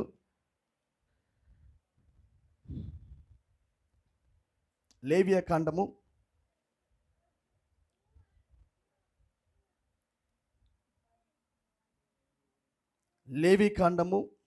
12వ అధ్యాయము, ఆమేన్, 6వ వచనం. కుమారుని కొరకే గాని కుమార్తె కొరకే గాని ఆమె శుద్ధ దినములు సంపూర్తి అయిన తరువాత ఆమె దహన బలిగా ఒక ఏడాది గొర్రె పిల్లను పాప పరిహార్థ బలిగా ఒక పావురపు పిల్లనైనను తెల్ల గువ్వనైనను ప్రత్యక్షపు గుడారము యొక్క ద్వారమునకు యాజకుని యొద్దకు తీసుకురావలను. అతడు యెహోవా సన్నిధిని దాన్ని నడిపించి ఆమె నిమిత్తం ప్రాయచిత్తం చేయగా. చూడండి, గువ్వ అలాగే పావురం రెండు ఒకే ఫ్యామిలీ అండి. Both are in same family. గువ్వ ఒకే కుటుంబము, పావురం కూడా ఒకే కుటుంబము. ఆమేన్. ఒక స్త్రీకి కానీ ఆడపిల్ల పుడితే ఆ ఆడపిల్ల నిమిత్తము 33 దినములు ఆ స్త్రీ ఇంట్లో ఉండాలి. ఆమేన్. అపవిత్రపరచబడినప్పుడు అంటే రక్తస్రావం జరుగుతున్నప్పుడు 33 దినముల పాటు మగపిల్లోడు కానీ జన్మనిచ్చినట్లయితే ఆమె ఇంట్లోనే ఉండాలి. ఆ తర్వాత గొర్రెపిల్ల తీసుకుని ఆమె ఒక ప్రాంతానికి రావాలి. ఆమె మందిరానికి రావాలి. మగపిల్లోడికి మగపిల్లోడు జన్మనిస్తేనేమో 33 దినములు ఉంటుంది. ఆడపిల్లకి జన్మనిస్తే మాత్రము 66 దినములు ఉంటుంది ఆమె. దీన్ని మనసులో పెట్టుకోండి. ఆమేన్. ప్రవక్తని మాట్లాడుతున్నాడు. ఒక మగ పావురం యొక్క రక్తం ఒక మగ పావురం తీసుకొని రాబడినప్పుడు ఆ మగ పావురాన్ని వాళ్ళు బలిపీఠం మీద పెట్టి దాని మెడని తుంచుతారు. మెడనిలా ఇలా తుంచుతారు వాళ్ళు. ఈ మెడనిలా ఎరగొట్టినప్పుడు ఆ రెక్కల నుండి ఇలా విరగొట్టినప్పుడు ఆ రక్తము కారుతున్న మగపిల్ల యొక్క మగ పావురం యొక్క రక్తాన్ని ఆడదాని అయిన పావురం మీద వాళ్ళు కుమ్మరిస్తారు. ఇలా పోస్తారు వాళ్ళు. ఆమేన్. ఎప్పుడైతే మగదాని యొక్క రక్తము ఆడదాని మీద పడిద్దో ఇప్పుడు ఎగురుకుంటూ బయటికి వెళ్ళాలి. ఇది పురుషుడి యొక్క రక్తాన్ని పైన వేసుకొని మరి స్త్రీ ఈ యొక్క ఆడపావురము ఎగురుకుంటూ వెళుతున్నప్పుడు ఆ రక్తం ప్రవక్త రక్తములో స్వరము పరిశుద్ధుడు పరిశుద్ధుడు పరిశుద్ధుడు అనే మాట పలుకుతూ ఉంటుందంట. ఆమేన్. అంటే ఆయన అంటాడు, దీనికంటూ పరిశుద్ధుడు లేదు, పరిశుద్ధాత్మ లేదు. ఆడపావురానికంటూ పరిశుద్ధత లేదు. కానీ ఎవరి ద్వారా వస్తుంది దీనికి? From the male down. ఆమేన్. జతగాడి యొక్క రక్తము ద్వారా మాత్రమే ఈ పావురం శుద్ధీకరించబడుతుంది అన్నాడు ఆయన. హల్లెలూయా. ఈ రక్తము పడితేనే ఆ పరిశుద్ధురాలు అవుతుంది. వస్త్రం పడితేనే పరిశుద్ధురాలు అవుతుంది. జీవం వస్తేనే పరిశుద్ధురాలు అవుతుంది. హల్లెలూయా.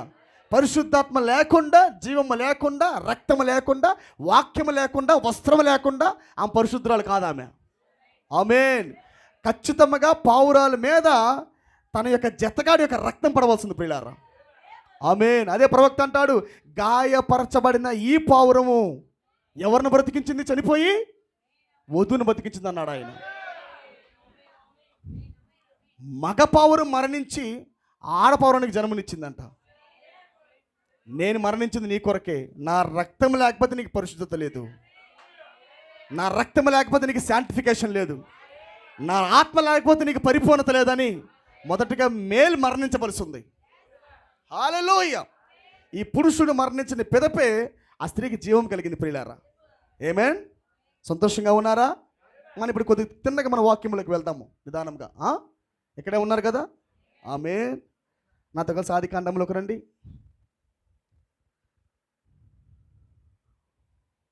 సబ్జెక్ట్ అయితే ఇది చాలా పెద్దదండి, మరి చాలా పెద్ద అంశం కాబట్టి నేను వీటిని కుదించి మాట్లాడతాను. ఆదివారం నేను సంపూర్తిగా వీటి గురించి నేను బోధిస్తాను. అయితే దానికి ముందు కొద్ది బ్యాక్గ్రౌండ్ వీటి గురించి మనం వేసుకొని మనం వెళ్దాం. ఆదికాండము 8వ అధ్యాయము.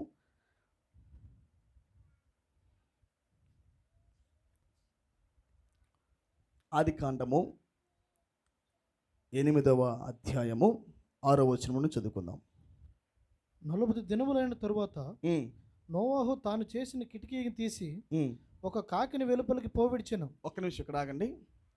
ఓడ తయారు చేయబడిన తర్వాత, నోవాహు ఓడ తయారు చేసిన తర్వాత సమస్త జంతువులన్నీ కూడా ఓడలోకి వచ్చేసిన పిదప దేవుడే లోపలుండి ఆ తలుపును వేయమని చెప్పాడు. ఆమేన్.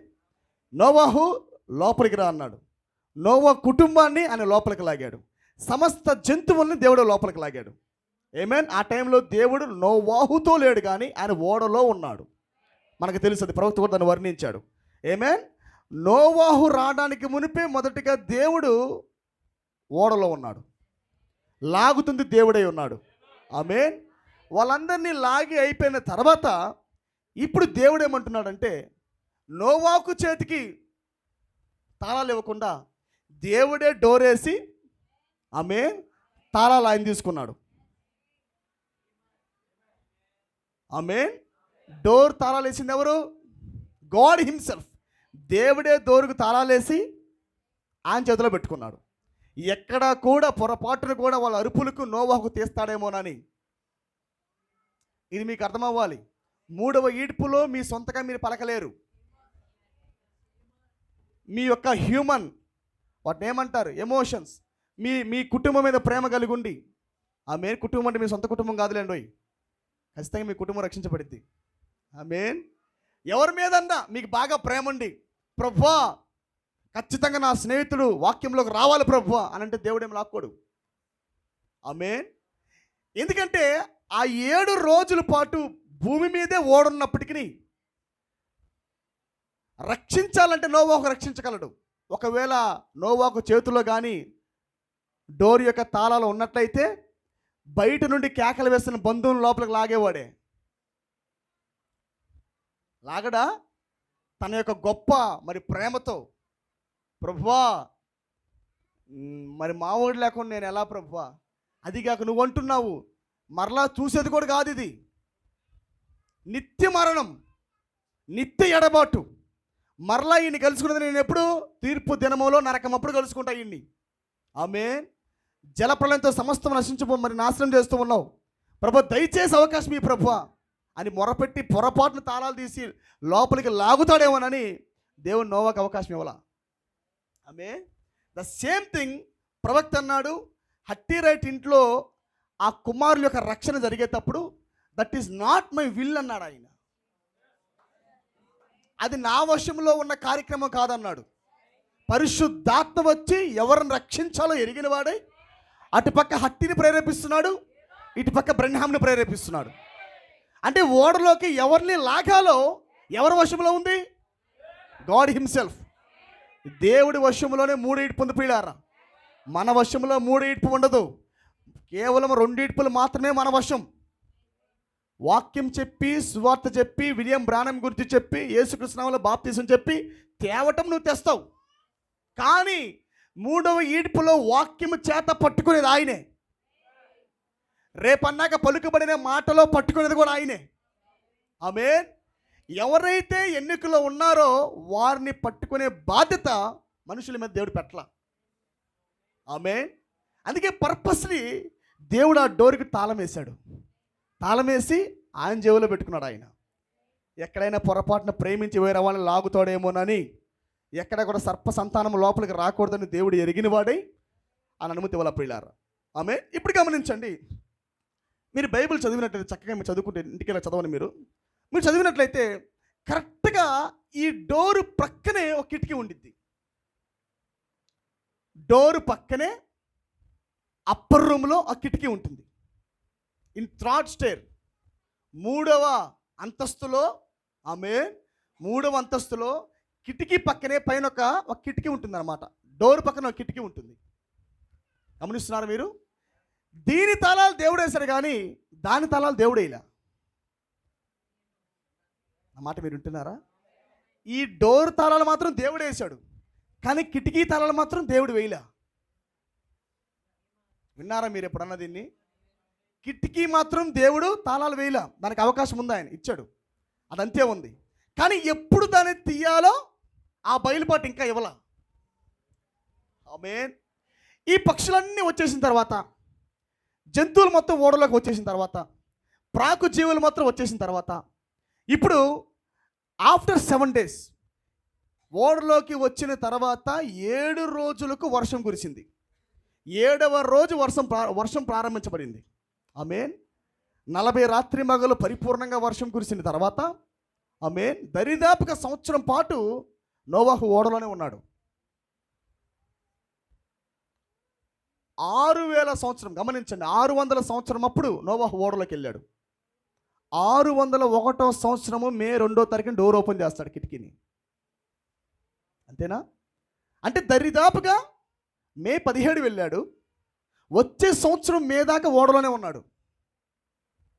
అంటే ఎంత జలప్రళయం వస్తే, ఆమేన్, ఎంతగా భీకరమైన మరి జలములు కురిస్తే ఆకాశ తుమ్ములు ఇప్పబడి ఎంతగా ప్రచండ వర్షం కురిస్తే దేవుడు ఆ భూమి మీద ఉన్న నీళ్లు ఎండిపోవడానికి ఎంత సమయం పట్టి ఉండొచ్చు? దరిదాపుగా సంవత్సరం పట్టిందంట. ఆమేన్. కొద్ది మీరు ఏందో సందేహంగా చూద్దాం తీయండి.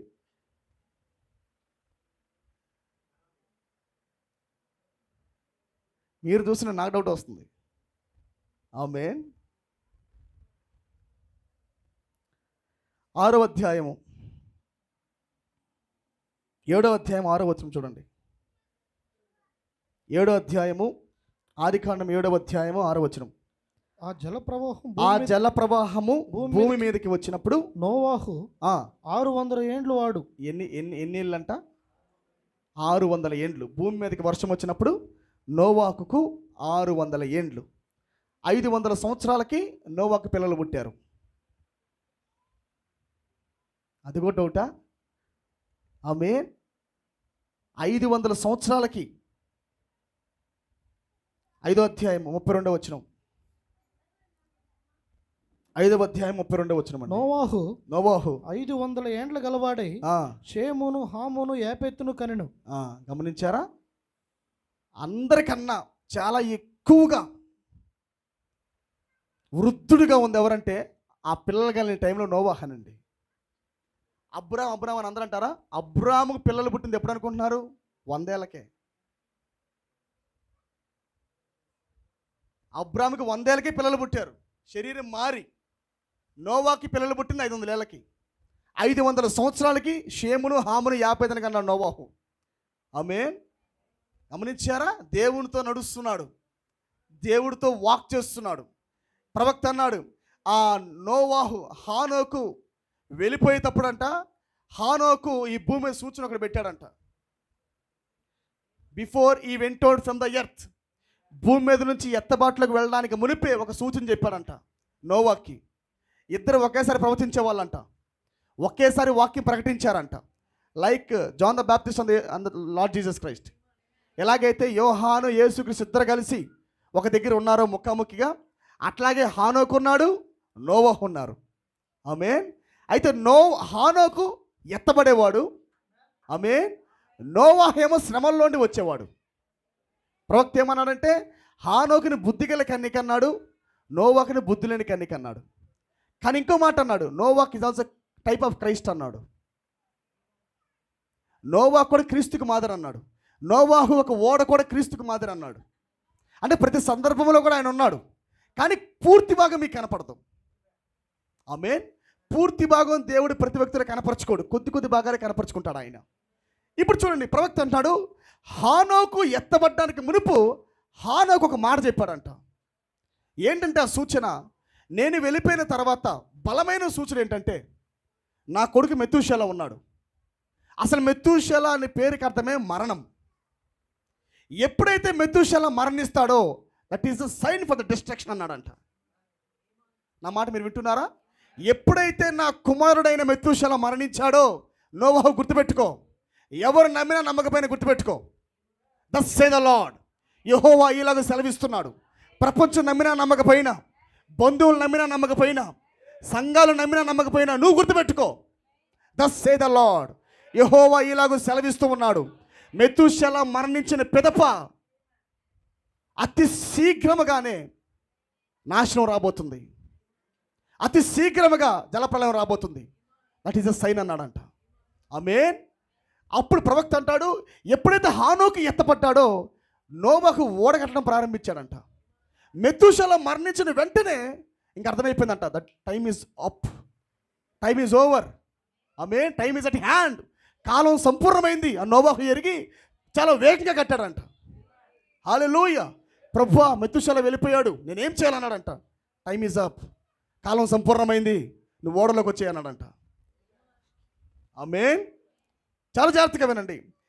ప్రవక్త ఈ భూమి మీద నుంచి వెళ్ళడానికి మునిపే, before he went out from this earth, ఈ భూమిని విడిచిపెట్టి ప్రవక్త వెళ్ళడానికి మునిపే he has given a great sign to the people. ఆయన ఈ కాలపు యొక్క వధువుకి అని గొప్ప సూచన ఇచ్చాడు. ఆయన ఎవరు నమ్మినా నమ్మకపోయినా, సంఘాల్లో ఉండి అవిశ్వాసులకు ఉన్న ప్రజలు నమ్మినా నమ్మకపోయినా, కానీ ప్రవక్త మాత్రం గొప్ప సూచన ఇచ్చాడు పిల్లారా. ఆ సూచన ఎవరికి? అది బిల్లీ పాల్. ఎప్పుడైతే బిల్లీ పాల్ మరణిస్తాడో that is the sign of the destruction. అది ఆఖరి సూచన. అది డిస్ట్రక్షన్కి మునుపు, నాశనానికి మునుపు బిల్లీ పాల్ మరణిస్తాడు. బిల్లీ పాల్ మరణించాడంటే వెంటనే రేపమ ఎత్తబాటు జరుగుతుందని అర్థం. తెలుసా మీకు ఆ విషయము? ప్రవక్త అంటాడు, కాలిఫోర్నియా రాష్ట్రంలో బిల్లీ పాల్ ఉన్నప్పుడు దానికి ముందే ఒక సన్నివేశం జరుగుంటుంది. మరి ఒక సిస్టర్ గురించి, మరి ఫ్లోరెన్స్ సిస్టర్ అనే ఒక సహోదరి గురించి, ఆ సిస్టర్ చనిపోతుందని ప్రవక్త అంటాడు.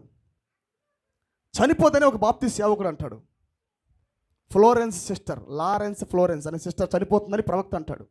చనిపోదని ఒక బ్రదర్ అంటాడు, బాప్టిస్ట్ సేవకుడు అంటాడు. ఈ కన్ఫ్యూజన్లో బిల్లీ పాల్ ఉంటాడు. అబేన్ బిల్లీ పాల్ ఈ కన్ఫ్యూజన్ ఉన్నప్పుడు ప్రవక్త అంటాడు, బిల్లీ పాల్ నువ్వు సందేహిస్తున్నావా అంటాడు. డాడీ నాకు సందేహం ఏం లేదులే, కానీ కాకపోతే నువ్వు చెప్పిన ఏ మాట కూడా నెరవేరకుండా లేదు. ఎల్లప్పుడూ నీ మాట నెరవేరుతూనే ఉంది, నేను గమనిస్తూనే ఉన్నాను నీ మాటలు.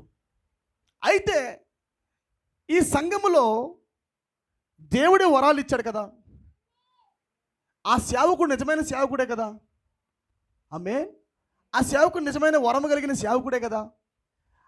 ఆయన ప్రవచనం చెప్పినప్పుడు అది నిజంగా నెరవేరాలి కదా డాడీ. అదేంటి దేవుడు నీకు ఒక మాట చెప్పాడు, ఆమేన్, ఈ సేవకుడితో ఒక మాట చెప్పాడేంటి, దేవుడు అలా పనిచేయడు కదా అని బిల్లీ పాల్ ప్రవక్త అంటాడు. అప్పుడు ప్రవక్త అంటాడు, I don't know about that. వాళ్ళు ఎటువంటి ప్రేరేపణ కలిగి పొందారో నాకు తెలియదు, ఎటువంటి మరి ప్రేరేపణ వచ్చిందో నాకు తెలియదు, కానీ దస్ సే ద లార్డ్, యెహోవా ఇలాగ సెలవిస్తున్నాడు, నిశ్చయముగా ఈ పాట పాడుతున్న ఈ సహోదరి ఫ్లోరెన్స్, ఆమేన్, ఈ ఆరాధన చేస్తున్న ఈ ఫ్లోరెన్స్ సిస్టర్ రేపో మాపో మరణించబోతుంది అంటాడు. ఆమేన్. ఆ ప్రవచనం చెప్పిన తర్వాత ఆ భాషల్లో మాట్లాడి ఆ పాస్టర్ గారు ప్రవచనం చెప్తాడు, షీ కాన్ బి డై, ఆమె మరణించదు, ఆమె మరణించదు అంటాడు. ఆమేన్. కానీ ప్రవక్త ఆ మరణిస్తుంది అన్నాడు. అయితే ఈ టెన్షన్లో బిల్లీ పాల్ ఉంటాడు, ఏం జరుగుతుంది ఏం జరుగుతుంది ఏం జరుగుతుంది అనుకుంటా ఉంటాడు. అప్పుడు ప్రవక్త అంటాడు, బిల్లీ కేవలం నమ్ము, దేవుడు నాకు చెప్పిన మాట వాస్తవమే ఉంది అంటాడు. అయినా కానీ బిల్లీ పాల్ మనసులో ఒక సందేహమే కలిగి ఉంటాడు. అయితే అక్కడ నుంచి బిల్లీ పాల్ వేరే ప్రాంతానికి వెళ్తాడు, మీటింగ్లో ఉండకుండా వేరే ప్రాంతానికి వెళ్తాడు. వెళ్ళినప్పుడు ప్రవక్త వేరే ప్రాంతంలో ఉంటాడు, బిల్లీ పాల్ వేరే ప్రాంతంలో మీటింగ్స్లో ఉంటాడు. అలా కొన్ని రోజులు గడిచిన తర్వాత బ్రదర్ బ్యానం కూటమిలో ఉన్నప్పుడు సడన్గా బ్రదర్ బ్యానంకి ఫోన్ వచ్చింది. ఫోన్ వచ్చినప్పుడు ప్రవక్త మీటింగ్లో ఉంటాడు. అయితే పక్కన సహోదరుడు ఫోన్ ఎత్తి, బ్రదర్ వాట్ హ్యాపెండ్ చెప్పండి, బ్రదర్ బ్యానం వాక్యం చెప్తున్నాడు, ఏం జరిగింది చెప్పండి అంటాడు. అంటే సిస్టర్ ఫ్లోరెన్స్ వాజ్ డైడ్ అనే ఫోన్ కాలు ఆ బ్రదర్కి చెప్తాడు. అయితే కూటమి అయిపోయిన తర్వాత బ్రదర్ బ్యానం బయటకు వచ్చినప్పుడు, బ్రదర్ బిల్లీ ఫ్లోరెన్స్ సిస్టర్ మరణించిందంట, ఆమెకు అనారోగ్య పాలై సడన్గా అప్పటికప్పుడే ఆమెకి బాగా లేకుండా వచ్చి మరణించిందంట అని చెప్పి ఒక వార్త బ్రదర్ బ్యానంగా బ్రదర్ చెప్తాడు. ఆమేన్. ఇది విన్న తర్వాత వెంటనే ఆన్ ద స్పాట్ ఎప్పుడైతే చనిపోయిందనే వార్త బ్రదర్ బ్యానం విన్నాడో వెంటనే ఫోన్ తీసుకొని బిల్లీ పాల్కి ఫోన్ చేస్తాడు. బిల్లీ పాల్ నువ్వు ఎక్కడున్నావు అంటాడు. వేర్ ఆర్ యు నౌ అంటాడు. డాడీ నేను పలానా కాలిఫోర్నియా దగ్గర ఉన్నాను అంటాడు. ఆమేన్. కరెక్ట్గా చెప్పు అంటాడు. అంటే పలానా ఆ మాల్ గురించి మాట్లాడతాడు. నేను పలానా మాల్ ఎదురుతున్నాను అంటాడు. అయితే గుర్తుపెట్టుకో, నువ్వు నిలబడిన అదే చోటులో, నువ్వు ఎక్కడైతే నిలబడ్డావో అదే స్ట్రీట్లో రేపన్నాక వర్షము మరి సముద్రం బహిరంగంగా బయటికి వచ్చి ఆమేన్ షార్కులు వచ్చి అక్కడ ఈదుతాయని చెప్పాడు. తిమింగములు వచ్చి అక్కడ ఈత కొడతాయని చెప్పాడు. నిజానికి ఆ ప్రాంతము ఎప్పుడు కూడా అలాంటి వాటిని చోటు చేసుకోవాలా, ఎప్పుడు కూడా అలాంటి నీళ్లు రావటం, షార్కులు వచ్చి ఆ ప్రాంతంలో ఈత కొట్టడం అనేది అసంభవం అసలు. కానీ ప్రవక్తలు అదే ప్రాంతంలో, నువ్వు నిలబడిన అదే ప్రాంతంలో రేపన్నాక సముద్రం పూర్తిగా రాబోతున్నది, నీళ్లు రాబోతున్నాయి, ఆమేన్, షార్కులు వచ్చి ఈత కొడతాయని చెప్పి ప్రవక్త ప్రవచనం చెబుతాడు. హల్లెలూయా. చూడండి, ముసలోడు బ్రదర్ బిల్లీ కాక మునిపే, బిల్లీ పాల్ ముసలోడుగా రాక మునిపే, పరిపూర్ణంగా ముసలివాడు కాక మునిపే, అంటే బిల్లీ పాల్ చనిపోయాడంటేనే దర్ ఇస్ ఎ సైన్, సూచన. అది ఏడో వాడైన హానోకి ఎలాగైతే తన కుమారుని సూచనగా పెట్టి వెళ్ళాడో, ఏడో వాడని విలియం బ్రానమ్ కూడా తన కొడుకును సూచనగా పెట్టాడు ఆయన. ఆమేన్. బిల్లీ పాల్ మరణించుట ఇట్స్ ఎ గ్రేట్ సైన్, చాలా మంచి పెద్ద సూచన అది. ఆమేన్. మీరు గమనించండి, కావాలంటే బిల్లీ పాల్ చనిపోయిన తర్వాత చక నెరవేరిని. చూసారా మీరు ఆ విషయం? When Billy Paul died, Billy Paul మరణించిన వెంటనే అమెరికాలో మీరు గమనించండి చాలా త్వరితంగా ప్రవచనాలు నెరవేరినాయి. ప్రవక్త చెప్పిన ప్రతి ప్రవచనం కూడా చాలా వేగంగా నెరవేరుతుంది. ఎప్పుడు? బిల్లీ పాల్ మరణించాక. అంటే ఏం చూపిస్తుంది? మెతూషెల మరణించిన తర్వాత ఎలాగైతే డిస్ట్రక్షన్ చాలా దగ్గరగా ఉన్నదో, ఆమేన్, వధువు ఎత్తబడుట కూడా ఎప్పుడైతే బిల్లీ పాల్ మరణించాడో అది చాలా దగ్గర సూచన పిల్లారా. ఆమేన్. గమనిస్తున్నారా? కొద్ది మనం ముందుకెళ్దాము. ఇది కొద్ది కేవలం మీకు అవగాహన కోసం చెప్పాను నేను. కొద్ది ముందుకెళ్దాం, కిందకి వెళ్దాం మనం. చూడండి, చదవండి. 8వ అధ్యాయము. మరియు నీళ్లు నేల మీద నుండి తగ్గిపోయినవో లేవో చూచుటకు అతడు తన యొద్ద నుండి నల్ల పౌరం ఒకటి వెలుపలికి విడిచెను. గమనించండి, ఈ కిటికీకి దేవుడు ఏమాత్రం కూడా లాక్ పెట్టలా. ఆమేన్. ఈ నీళ్లు నేను చూపించాను మీకు, అది చూపించలే కదా మీకు. ఆమేన్. మీకు అది సరే చూద్దాం మనము. ఒక నిమిషం ఆగండి. ప్రైజ్ ది లార్డ్, హల్లెలూయా. ఆదికాండము 7వ అధ్యాయము.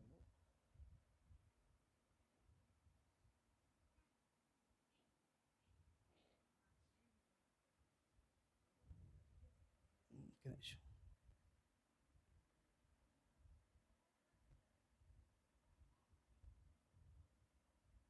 12వ వచనం చూడండి. 8:12. అతడు ఇంకా మరి 7 దినములు తాలి ఆ పావురమును వెలుపలికి విడిచెను.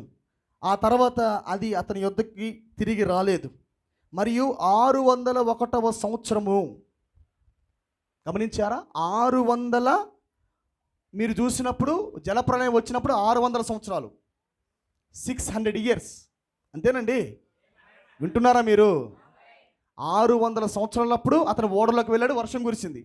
601వ సంవత్సరం, ఆమేన్, 601వ సంవత్సరము మొదటి నెల తొలి దినమున నీళ్లు భూమి మీద నుండి ఇంకిపోయాను. అంటే అప్పటికి నోవాహు ఓడలోనే ఉన్నాడు.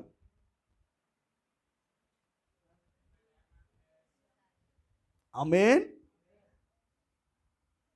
601వ సంవత్సరం మొదటి నెల అంటే ఏప్రిల్ నెల, వాళ్ళకి ఏప్రిల్ నెల, మొదటి నెల తొలి దినమున నీళ్లు భూమి మీద నుండి ఇంకిపోయాను. నోవాహు ఓడ కప్పు తీసి చూచినప్పుడు నేల ఆరి ఉండెను. ఇప్పుడు చూడండి, 2వ నెల 27వ దినమున భూమి ఎండి ఉండెను. అప్పుడు దేవుడు ఎప్పుడు బయటకు వచ్చాడు? ఏ నెల అయితే ఓడలోకి వెళ్ళాడో అదే నెలలో బయటకు వచ్చాడు. ఏ నెల అయితే నోవాహు ఓడలోకి వెళ్ళాడో అదే నెలలో మరో ప్రపంచంలోకి వచ్చాడు.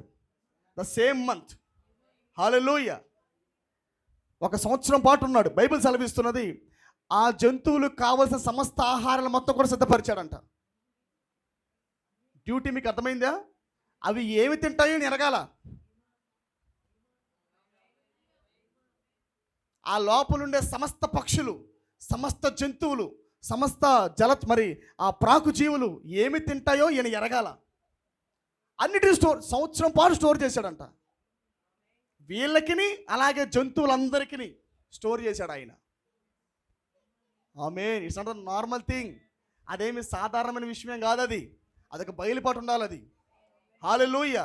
నేను అనుకున్నాను మామూలుగా అయితే ఆ ఓడలో, నేను అనుకున్నాను మామూలుగా ప్రారంభంలో ఓడలో ఆకలి ఉండదు కదా, ఇట్స్ లైక్ ఏ మిలీనియం, అది ఒక వేళ పరిపాలన లాంటిది. ఆ దేవుని సన్నిధి లోపల ఉన్నప్పుడు జంతువులకు ఆకలే లేదు, జంతువులకి ఆ ప్రసన్నతల మోషకి ఎలాగైతే ఆకలి లేదో జంతువులకి వీళ్ళకి ఎవరికి ఆకలి లేదు అనుకున్నాను నేను కూడా. కానీ బైబిల్ స్పష్టంగా చదువుతున్నప్పుడు స్టోర్ ద ఫుడ్ అన్నాడు ఆయన. ఆమేన్. చూపించాను మీకు అది నేను. పిల్లరా చూద్దామా? నిదానంగా వెళ్దాంలేండి. ఆమేన్. టాపిక్ నిదానంగా వస్తాను. సమయం అయినా పర్లేదు కదా మనకి. ఆమేన్. నిద్రపోయే వాళ్ళు నిద్రపోతారు, మెలుకునే వాళ్ళు మెలుకుకొనండి. చెప్పుకుంటూ వెళ్దాం ఈ రాత్రి మనం. ఆదికాండము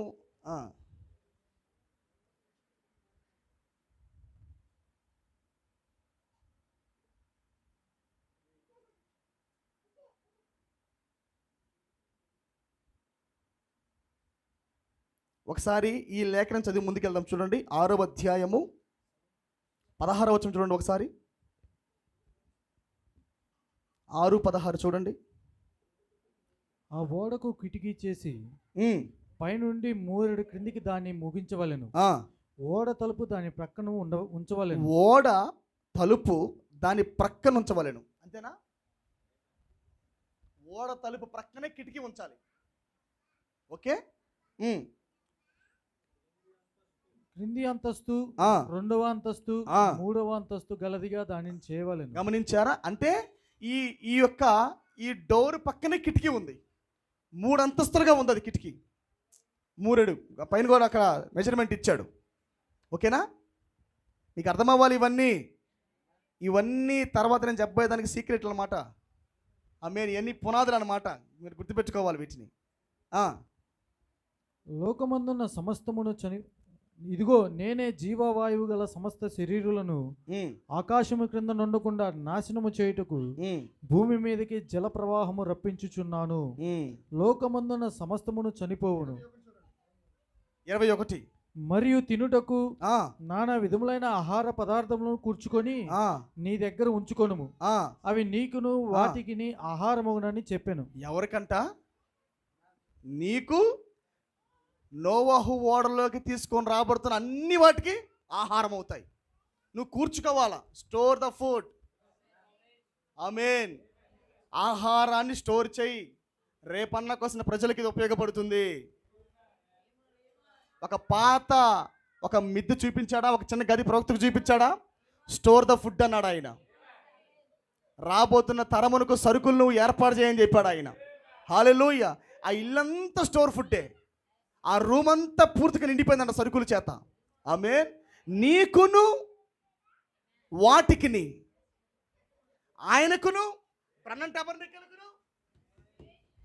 టెబర్నకలుగును అలాగే సమస్త ప్రాంతాల నుండి తీసుకొని రాబడుతున్న జంతువులకును, అనేక దేశాల నుండి తీసుకొని రాబడుతున్న ప్రతి జనములకును. ఆమేన్. ఇంకో మాట చెప్పాలండి పిల్లారా, నేను మొన్న మాట్లాడిన రీతిగా ఓడలోకి తీసుకొని రావటం అనేది దేవుని బాధ్యత. ఆయనే ఆత్మను పెట్టి సింహం ఒంటికి పడడానికి అవకాశం లేదు అక్కడ. అంటే కుదరదు. అది దేవుడు ఆత్మ సాధు జంతువుగా చేసింది వాటిని. సింహం కాసి పిల్లి అయిపోయింది అక్కడ. వాటిని లాక్కొని బయటకు వచ్చాడు ఆయన. ఆమేన్. ఆ జంతువులు కూడా ఎలక్షన్ ఉందా? అన్ని జంతువులు రాలేదు కదా. సింహంలో కొన్ని వేల సింహాలు ఉన్నాయి, కానీ ఎన్నిక చేయబడింది ఒక జత మాత్రమే. ఆమేన్. అది కూడా ఏ జంతువో ఆఫ్రికా దేశంలో మరి అదేంది పెద్ద అడవి, ఆఫ్రికా దేశంలో అమెజాన్ అడవులలో ఉన్న ఆ భీకరమైన సింహం దేవుడు లాక్కొని వచ్చాడు. ఆమేన్. ప్రతి జాతి, ప్రతి పక్షి, ప్రతి ప్రాకుజీవి ఎన్నికబడి వచ్చినాయి. అన్ని జంతువులు తేలా కానీ ఎన్నిక చేసుకొని తెచ్చాడు ఆయన. నీకు అర్థమవుతుందా? ఇది ఆత్మ వెళ్ళి ప్రేరేపించి హృదయాలు పట్టుకొని దేవుడు ఓడలోకి లాగాడు. There is election in the animals. జంతువులు కూడా ఎలక్షన్ ఉందా అయింది. ఆమేన్. ఇప్పుడు గమనించండి, ఓడలోకి వెళ్ళిన తర్వాత కేవలము ఓడలో ఉన్నంతసేపే అవి దేవుని ఆత్మతో ఉన్నాయి. విడుదల సమయం రావడానికి ముందు దాకా కేవలము దేవుని ఆత్మతో మాత్రమే అవి క్రూరంగా లేకుండా ఉన్నాయి. అంటే దేవుడి పిలిచి సంవత్సరం పాటు దాన్ని ఓడలో ఉంచినప్పుడు అవి చాలా పర్ఫెక్ట్గా ఉన్నాయి. అవి కొట్లాట్ల లోపల లేవు. అక్కడ లోపల నుంచి అంటలా అవి నోవహు మీద ఎగపట్టడం, ఆ జింకను చూడగానే పులి తినేయడం, గొర్రె పిల్లను చూడగానే సింహం నవిలి మింగటం, ఆమేన్, మేకను చూడగానే గొర్రెను చూడగానే తోడేలు మింగటం, ఇలాంటి అక్కడ లేవు. రెండు పక్క పక్కన కూర్చొని నోవహు పెడుతున్న చక్కగా అన్నం తింటున్నాయి. ఆమేన్. ఆ గడ్డి పెడితే గడ్డి తింటున్నాయి. విత్తనం గల వృక్షములు ఫలములు పెట్టినప్పుడు చక్కగా ఇది తింటున్నాయి. అక్కడ లైక్ మిలీనియం లోపల అలాగే ఉంది. పక్క కొట్టుకోకుండా చక్కగా శాంతిగా సమాధానంగా లోపల బాగానే ఉన్నాయి. ఆమేన్. కానీ ఇక్కడ దేవుడు ఒక దాన్ని చూపిస్తున్నాడు. ఇక్కడ పర్పస్లీ, ఉద్దేశపూర్వకంగా దేవుడు వాటి యొక్క స్వభావాలను బయట పెడుతున్నాడు. నా ఆత్మ ఉంటేనే అవి అలా ఉంటాయి. నేను అందుకే ప్రారంభంలోనే చెప్పా, ఆయన పక్క నుండి ప్రేరేపిస్తేనే నువ్వు పరిశుద్ధంగా ఉంటావు. అది కాదు నిజమైనది. నీ భర్త చూస్తాడని నువ్వు పాపం చేయకుండా ఉండడం కాదు, లేదా భర్త మీద ప్రేమతో నువ్వు ఉండడం కాదు. అసలు మార్చేది లోపల ఉండాలా. ఇప్పుడు చెప్తా వినండి. ఎందుకంటే జంతువుల్లోకి ఆత్మ వెళ్ళదు. ఆమేన్. నా మాట మీకు అర్థమైనదా? జంతువుల్లోకి ఆత్మ వెళితేనే జంతువు మారగలిగింది. ఆత్మ ఒత్తిడిలో ఉన్నంతసేపే పరిశుద్ధులు చాలామంది ఉంటారు. మీరు సంఘకాలను మొత్తం గమనిస్తే అదే. పునరుద్ధరణని యేసు పరిశుద్ధాత్మ మరి మేడగదిలో దేవుడు దిగి వచ్చినప్పుడు ఆ మేడగదిలోకి వెళ్ళడానికి మునుపు దాకా ఉన్న పరిచయం కూడా అదే. Under the pressure of the spirit, ఆత్మ యొక్క ప్రభావం కింద ఉన్నారు తప్ప. ఆమేన్. వారి స్వభావాలు అంతే ఉన్నాయి కానీ మారట్లేదు, ఎందుకంటే దేవుడు వారితో ఉన్నాడు కాబట్టి. ఆమేన్. సంసోను దేవుని ఆత్మతో ఉన్నాడు, బలంగా ఉన్నాడు. ఒక్క దవడెముకతో 1000 మందిని చంపాడు. ఆమేన్. స్తంభాలు కూలుస్తున్నాడు, దేవాలయాలు కూలుస్తున్నాడు. మంచి పవర్ఫుల్ మ్యాన్ దేవుని ఆత్మ ఉన్నప్పుడు, under the pressure of the spirit. ఆమేన్. కానీ సంసోన్లో దేవుని ఆత్మ లేదు. ఓకే, మీకు అర్థమవుతున్నదా?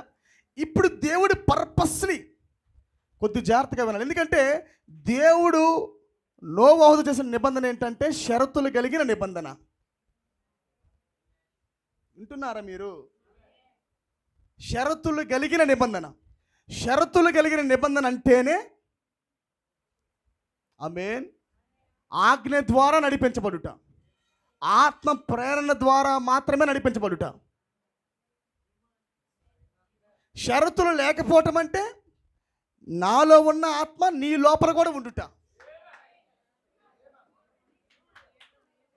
అదేనా ఆదికాండ 15 అధ్యాయము. ఒక గొర్రె తెచ్చాడు, ఒక పొట్టేలు తెచ్చాడు, ఒక మేక తెచ్చాడు, అలాగనే ఒక పావురం తెచ్చాడు. ఈ నిజానికి ప్రతి ఒక్క బలిపీఠం దగ్గర ఎప్పుడు ఒక వ్యక్తి ఆరాధించినా అది ఆరాధించబడిన తర్వాత దాన్ని కాల్ చేయాలా. ఇన్ ఎవ్రీ వర్షిప్, ప్రతి వర్షిప్లో కూడా, ప్రతి అర్పించే ప్రతి విధానంలో కూడా వాటిని కాల్చాలా, బలిపీఠం మీద కాల్చాలా. కానీ మీరు గమనించిన 15 అధ్యాయంలో దేవుడు కాల్చమని చెప్పట్లా, విభాగించమని చెబుతున్నాడు. సగం పొట్టేలను నరక అన్నాడు. ఆమె సగం మేక నరకమన్నాడు, సగం గొర్రెని నరకమన్నాడు, సగం పావురం నరకమన్నాడు. సగము నీకు, సగము నాకు. అంతేనా? పావురం 2 ముక్కలైంది. అబ్రాహాం దగ్గర సగం పావురం ఉంది, దేవుడి దగ్గర సగం పావురం ఉంది. ఇది ఆదాంతో చేయలా, నోవాహుతో చేయలా, కానీ అబ్రహాంతో చేశాడు ఆయన. ఆమేన్. అందుకే జంతువులు కాసేపే లోబడుతున్నాయి. నా మాట మీరు అర్థం చేసుకోవాలి. కాసేపు మాత్రమే జంతువులు లోబడుతున్నాయి, ఎందుకంటే అది షరతులు కలిగిన నిబంధన. ఆమేన్. చూడండి పిల్లల, ప్రవక్త అంటాడు, కలవరి శిలువలో దేవుడు 2 ముక్కలుగా అయినప్పుడు శరీరమేమో తండ్రి దగ్గరికి వెళ్ళిపోయింది, సగం ముక్క, ఆత్మేమో జనుల్లోకి వచ్చింది అన్నాడు. ఆమేన్. తండ్రి 2 ముక్కలు చేశాడు అన్నాడు. దాన్ని ఆత్మకు ముక్క అన్నాడు, శరీరం ఒక ముక్క అన్నాడు. ఆమేన్. ఈయన కలిగి ఉన్న అదే ఆత్మ ప్రజల్లోకి వెళ్ళింది అన్నాడు. అబ్రహాముతో కూడిన నిబంధనలో స్వభావాలు మారుతాయి ప్రియులారా. ఇప్పుడు మీరు చూస్తున్న ఈ జంతువులు సెకండ్ టైం, మొట్టమొదటిసారి ఆదాము విస్తరింపజేసినప్పుడు, ఆయన టైంలో పుట్టినప్పుడేమో అవి బాగానే ఉన్నాయి. పాపము చేశాక క్రూరంగా మారిపోయినాయి. ఆమేన్. తర్వాత జలప్రళయం అప్పుడు అన్నీ నశించిపోయినాయి. కానీ క్రూరమైన జంతువులు దేవుని ఆత్మచేత లాగబడ్డాయి. ఆమేన్. క్రూరమైన జంతువులే కానీ ఆత్మ ప్రేరణ ద్వారా ఓడలోకి లాగబడ్డాయి. సంవత్సరం పాటు ఆత్మ ప్రేరణలో మిలీనియంలాగా ఉన్నాయి. గమనిస్తున్నారా? మెసేజ్ ఇది వర్తమానం. ఇది ప్రవక్త అన్నాడు, అదే ఆత్మ ప్రేరణలో హాము కూడా ఉన్నాడు అన్నాడు. Under the inspiration, under the influence of the spirit, దేవుని యొక్క ఆత్మ కింద హాము కూడా పర్ఫెక్ట్గానే ఉన్నాడంట. వారు ఓడలో వాడి స్వభావం బయటికి రాలేదంట. ఓడలో నోవాకు ఎగతాళి చేసే స్వభావం వాడికి లేదంట. ఓడలో ఉన్నప్పుడు సర్పం యొక్క స్వభావం కనపడలేదంట. ఆమె ఎప్పుడైతే బయటికి తీసుకొని రాబట్టాడో, ఎప్పుడైతే న్యూ వరల్డ్లోకి, కొత్త ప్రపంచంలోకి తీసుకొని రాబడ్డాడో, ఆత్మ ప్రభావం ఎప్పుడైతే వెళ్ళిపోయిందో అప్పుడు హాము యొక్క స్వభావం బయటకు వచ్చిందంట. మనం వర్షిప్ చేస్తున్నప్పుడు, ఆరాధిస్తున్నప్పుడు, పాటలు పాడుతున్నప్పుడు అందరూ చాలా తన్మయం చెందుతూ ఉంటారు, చాలా ఆనందిస్తూ ఉంటారు. ఇంకో మాట చెప్పాలంటే, ఇంటికి వెళ్ళినప్పుడు కూడా చాలామంది పుస్తకాలు చదువుకొని ప్రార్థించుకొని మంచి ఆత్మప్రేరణలో ఉంటారు. అదంతా గంట సేపే, అదంతా ఒక గంటే ఉండేది. చదువుతారు, ప్రార్థన చేసుకుంటారు, 2 గంటలు బాగా కాపాడుకుంటారు. వావ్ దేవు ప్రభువా నేనా స్తోత్రం నాయనా అంటారు. 2 గంటల తర్వాత మరి యథావిధిగా అంటే ఆత్మ నేను ఒత్తిడి పెడుతుంది తప్ప లోపల నుంచి ప్రేరణ లేదు. ఆయన నివసించరా నీ లోపల. స్టేజెస్ గమనిస్తున్నారా? స్టేజ్లు గమనించండి. దేవుడితోనే ఉంటాం, కానీ ఎంత స్టేజ్లో ఉన్నామో మనం ఎరగాలి. ఆయన పైనుంటే ఒక వ్యవహారం ఉంది, పక్కనుంటే ఒక వ్యవహారం ఉంది, లోపలుంటే ఇంకో పని ఉంది. ఆమేన్. ఆయన లోపల ఉన్నప్పుడు మాత్రమే మనము సరైన భక్తి చేయగలం, పాపాన్ని లోపల నుంచి శుద్ధీకరించగలం. హల్లెలూయా. ఇప్పుడు చూడండి, సంవత్సరం పాటు నోవాహు ఓడలోనే ఉన్నాడు, వాళ్ళకి ఆహారం సిద్ధపరిచాడు, వాళ్ళందరూ ఆత్మ కింద ఉన్నారు, ఎటువంటి పగలు ద్వేషాలు అసూలు ఏమీ లేవు, కాపాడుకున్నారు, ప్రస్తుతానికి బాగానే ఉన్నారు. ఆత్మ కింద ఉన్నారు కాబట్టి, మంచి వాతావరణం ఉన్నారు కాబట్టి, మంచి అట్మాస్ఫియర్, మంచి వాతావరణం, మంచి వాక్యంతో ఉన్నారు కాబట్టి వాళ్ళ స్వభావాలు బయటపడాల. అందరూ బాగానే ఉన్నారు, జంతువులు బాగానే ఉన్నాయి, హామ్ బాగానే ఉన్నాడు, ఆమె అందరూ బాగానే ఉన్నారు. కానీ దేవుడు ఒక పరీక్ష పెట్టాడు. ఇప్పుడు పరీక్ష అంటే పరీక్ష ఏం కాదులే, కానీ అది దేవుడు తెలుసు ఏం జరగబోతుందో. ఆత్మ ఉంటేనే ఇలా ఉండగలవని, ఆత్మ లేకపోతే మరలా వాటి యొక్క క్రమంలోకి అవి వస్తాయని దేవుడికి తెలుసు. ఆమేన్. ఇప్పుడు మనం కొద్ది ముందుకు వెళ్దాము. Praise lord. 1:20 అయింది, పర్లేదు, కొద్దిగా నేను చెప్పి ముగిస్తానులే. ఆదికాండము 8వ అధ్యాయము. ఆమేన్. 9:30 అయింది. ఓకే,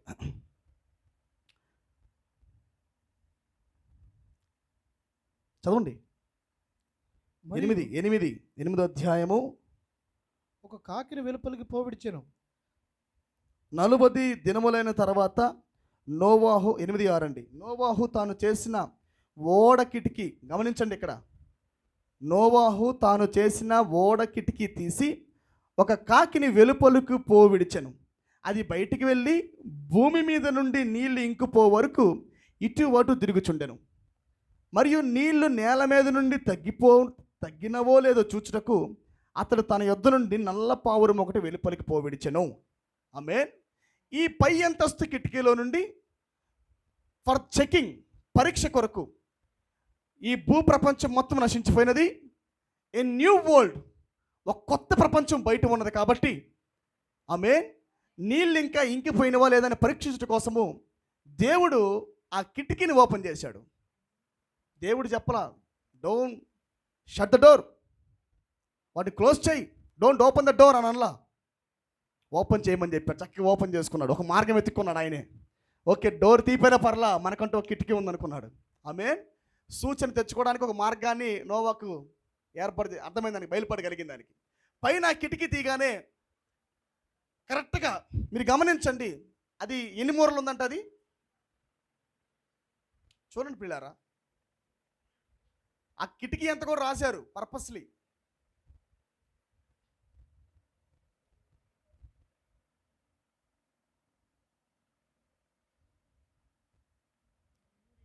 చదివిపించాను ఇందాక మీకు, అది నేను 6:16. ఆ ఓడకు కిటికీ చేసి పైనుండి మూరుడు క్రిందికి దాని ముగించవలను. ఓడ తలుపు దాని ప్రక్కన ఉంచవలను. దాని పై చదువు. నీవు దాన్ని చేయవలసిన విధం ఇది. ఆ ఓడ 300 మూరల పొడవును, 50 మూరల వెడల్పును, 30 మూరల ఎత్తుగలదై ఉండవలెను. ఆ ఓడకు కిటికీ చేసి పైనుండి మూరడి క్రిందకి దానిని ముగించవలను. ఓడ తలుపు దాని ప్రక్కన ఉంచవలను. క్రింది అంతస్తు, 2వ అంతస్తు, 3వ అంతస్తు గలదిగా దాన్ని చేయవలను. ఇప్పుడు గమనించండి, డోర్ లాగా కిటికీ పెట్టం మనం, ఒక మూరడి కిందకి పెట్టారు దాన్ని. ఆమేన్. అంటే ఆ సమయాలలో ఆయన చూస్తున్న విజన్లో అనేక పక్షులు ఆ ప్రాంతంలో ఉన్నాయి. ఓడలో so many boats are there. ఎన్నో పక్షులు ఉన్నాయి. పక్షిరాజు ఆ సమయాలలో మంచి పక్షి, దూర ప్రాంతంలో ఉన్న సమస్తాన్ని పక్షిరాజు చూడగల రాజు ఉంది అక్కడ, ఏ కింగ్ ఉంది అక్కడ. నావలో ఓడలో మంచి రాజు ఉంది అక్కడ. సరే రాజుని పెట్టి వదులుదామంటే రాజు రెక్క కూడా పట్టట్లేదు దాంట్లోకి.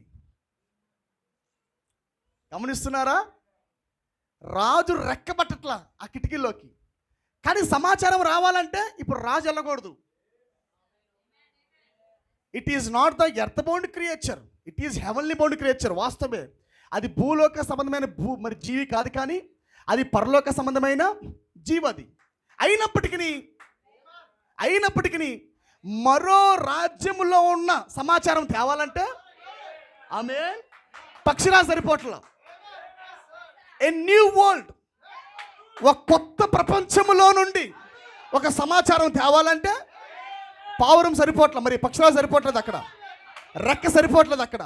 నా మాట మీకు అర్థమవుతుందా? అంటే కొంత మేరకు మాత్రమే పక్షిరాజు పరిచర్య.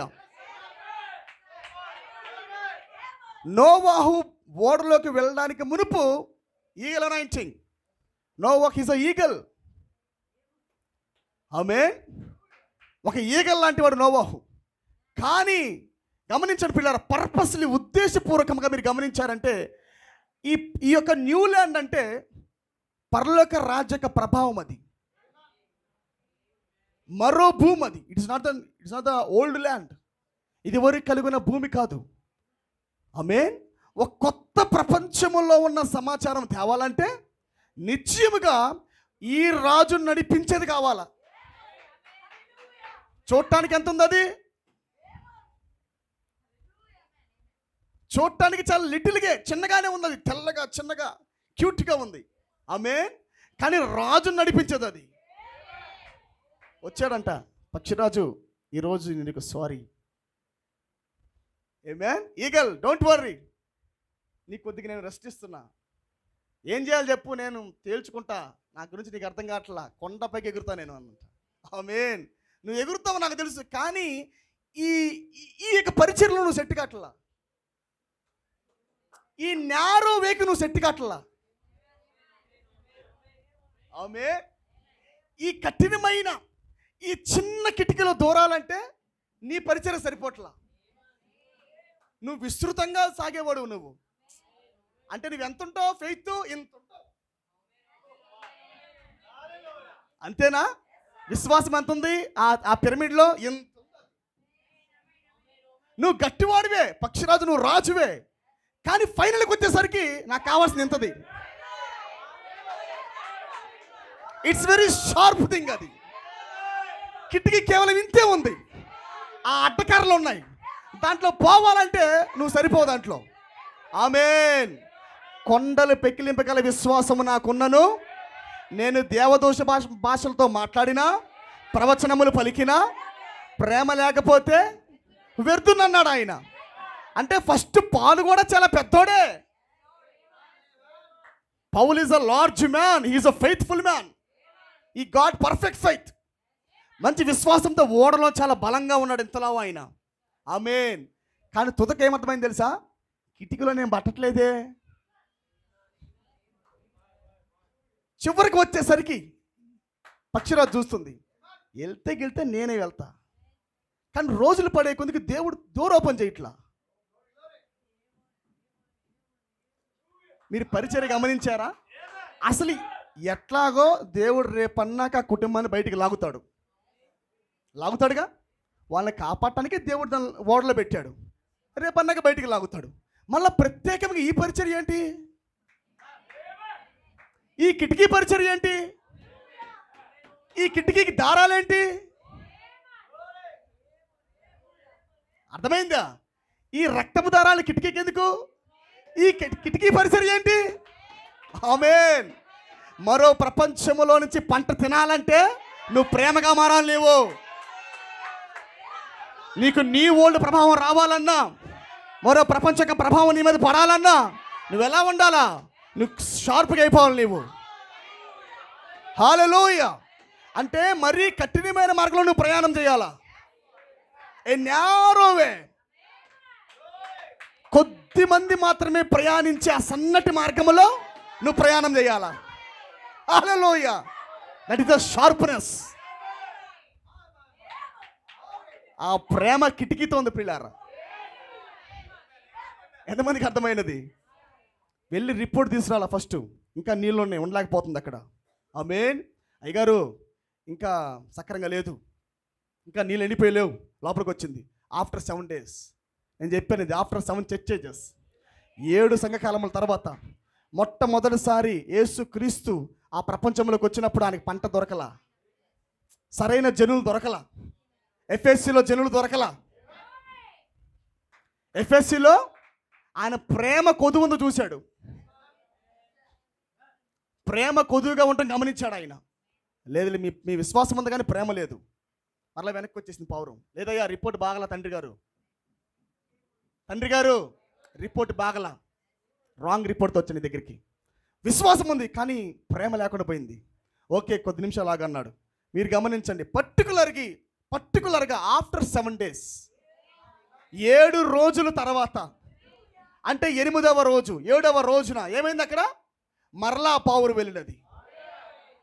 సొగసైనను స్వరూపమైనను లేని నల్లని పావురం.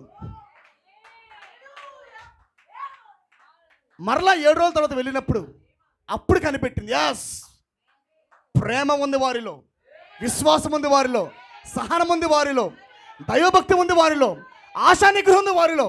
అంటే ఆ పంటని తండ్రి గారు తీసుకొని వచ్చింది. ఇదిగో అదే విలియం బ్రానం. హల్లెలూయా. ఎప్పుడైతే పావురం అనే ప్రభుని యేసు క్రీస్తు మేఘంలో దిగివచ్చాడో ఆయన ఒక రిపోర్ట్ని తీసుకెళ్ళాడు పైకి. ఆమేన్. ఒక ఒలీవ ట్రీని తీసుకెళ్ళాడు ఆయన. అదే మొదటి పన. ఈ కొత్త ప్రపంచంలో, ఈ న్యూ వరల్డ్లో పుట్టిన మొట్టమొదటి ఆ ఒక క్రియేషన్ ఏంటి? ఒలీవ ట్రీ, ఆ ఆలివ్ మొక్క. అదే విలియం బ్రానం జీవితం ప్రియులారా. యేసుక్రీస్తు సమాచారం. ఎస్ డాడీ, తండ్రి గారు, ముగిసింది. సమస్త ఓల్డ్ కొట్టివేయబడ్డాయి. నూతన ప్రపంచములో, సరైన భూమిలో ఒక నిజమైన స్వచ్ఛమైన ఒలివ మొక్క పైకి లేచింది. అదే విలియం బ్రానం. హల్లెలూయా. అప్పుడు చూశాక ఆమేన్. మీరు గమనించండి, ఆ తర్వాత కిటికీ పరిచయం లేదు. ఇంకా నౌ డోర్ మినిస్ట్రీ. నేనే గొర్రెల పువ్వు ద్వారమును. హల్లెలూయా. గొర్రెల పువ్వు ద్వారము నేనే అన్నాడు ఆయన. ఇంకా విండో మినిస్ట్రీ అయిపోయింది, డోర్ మినిస్ట్రీ వచ్చింది.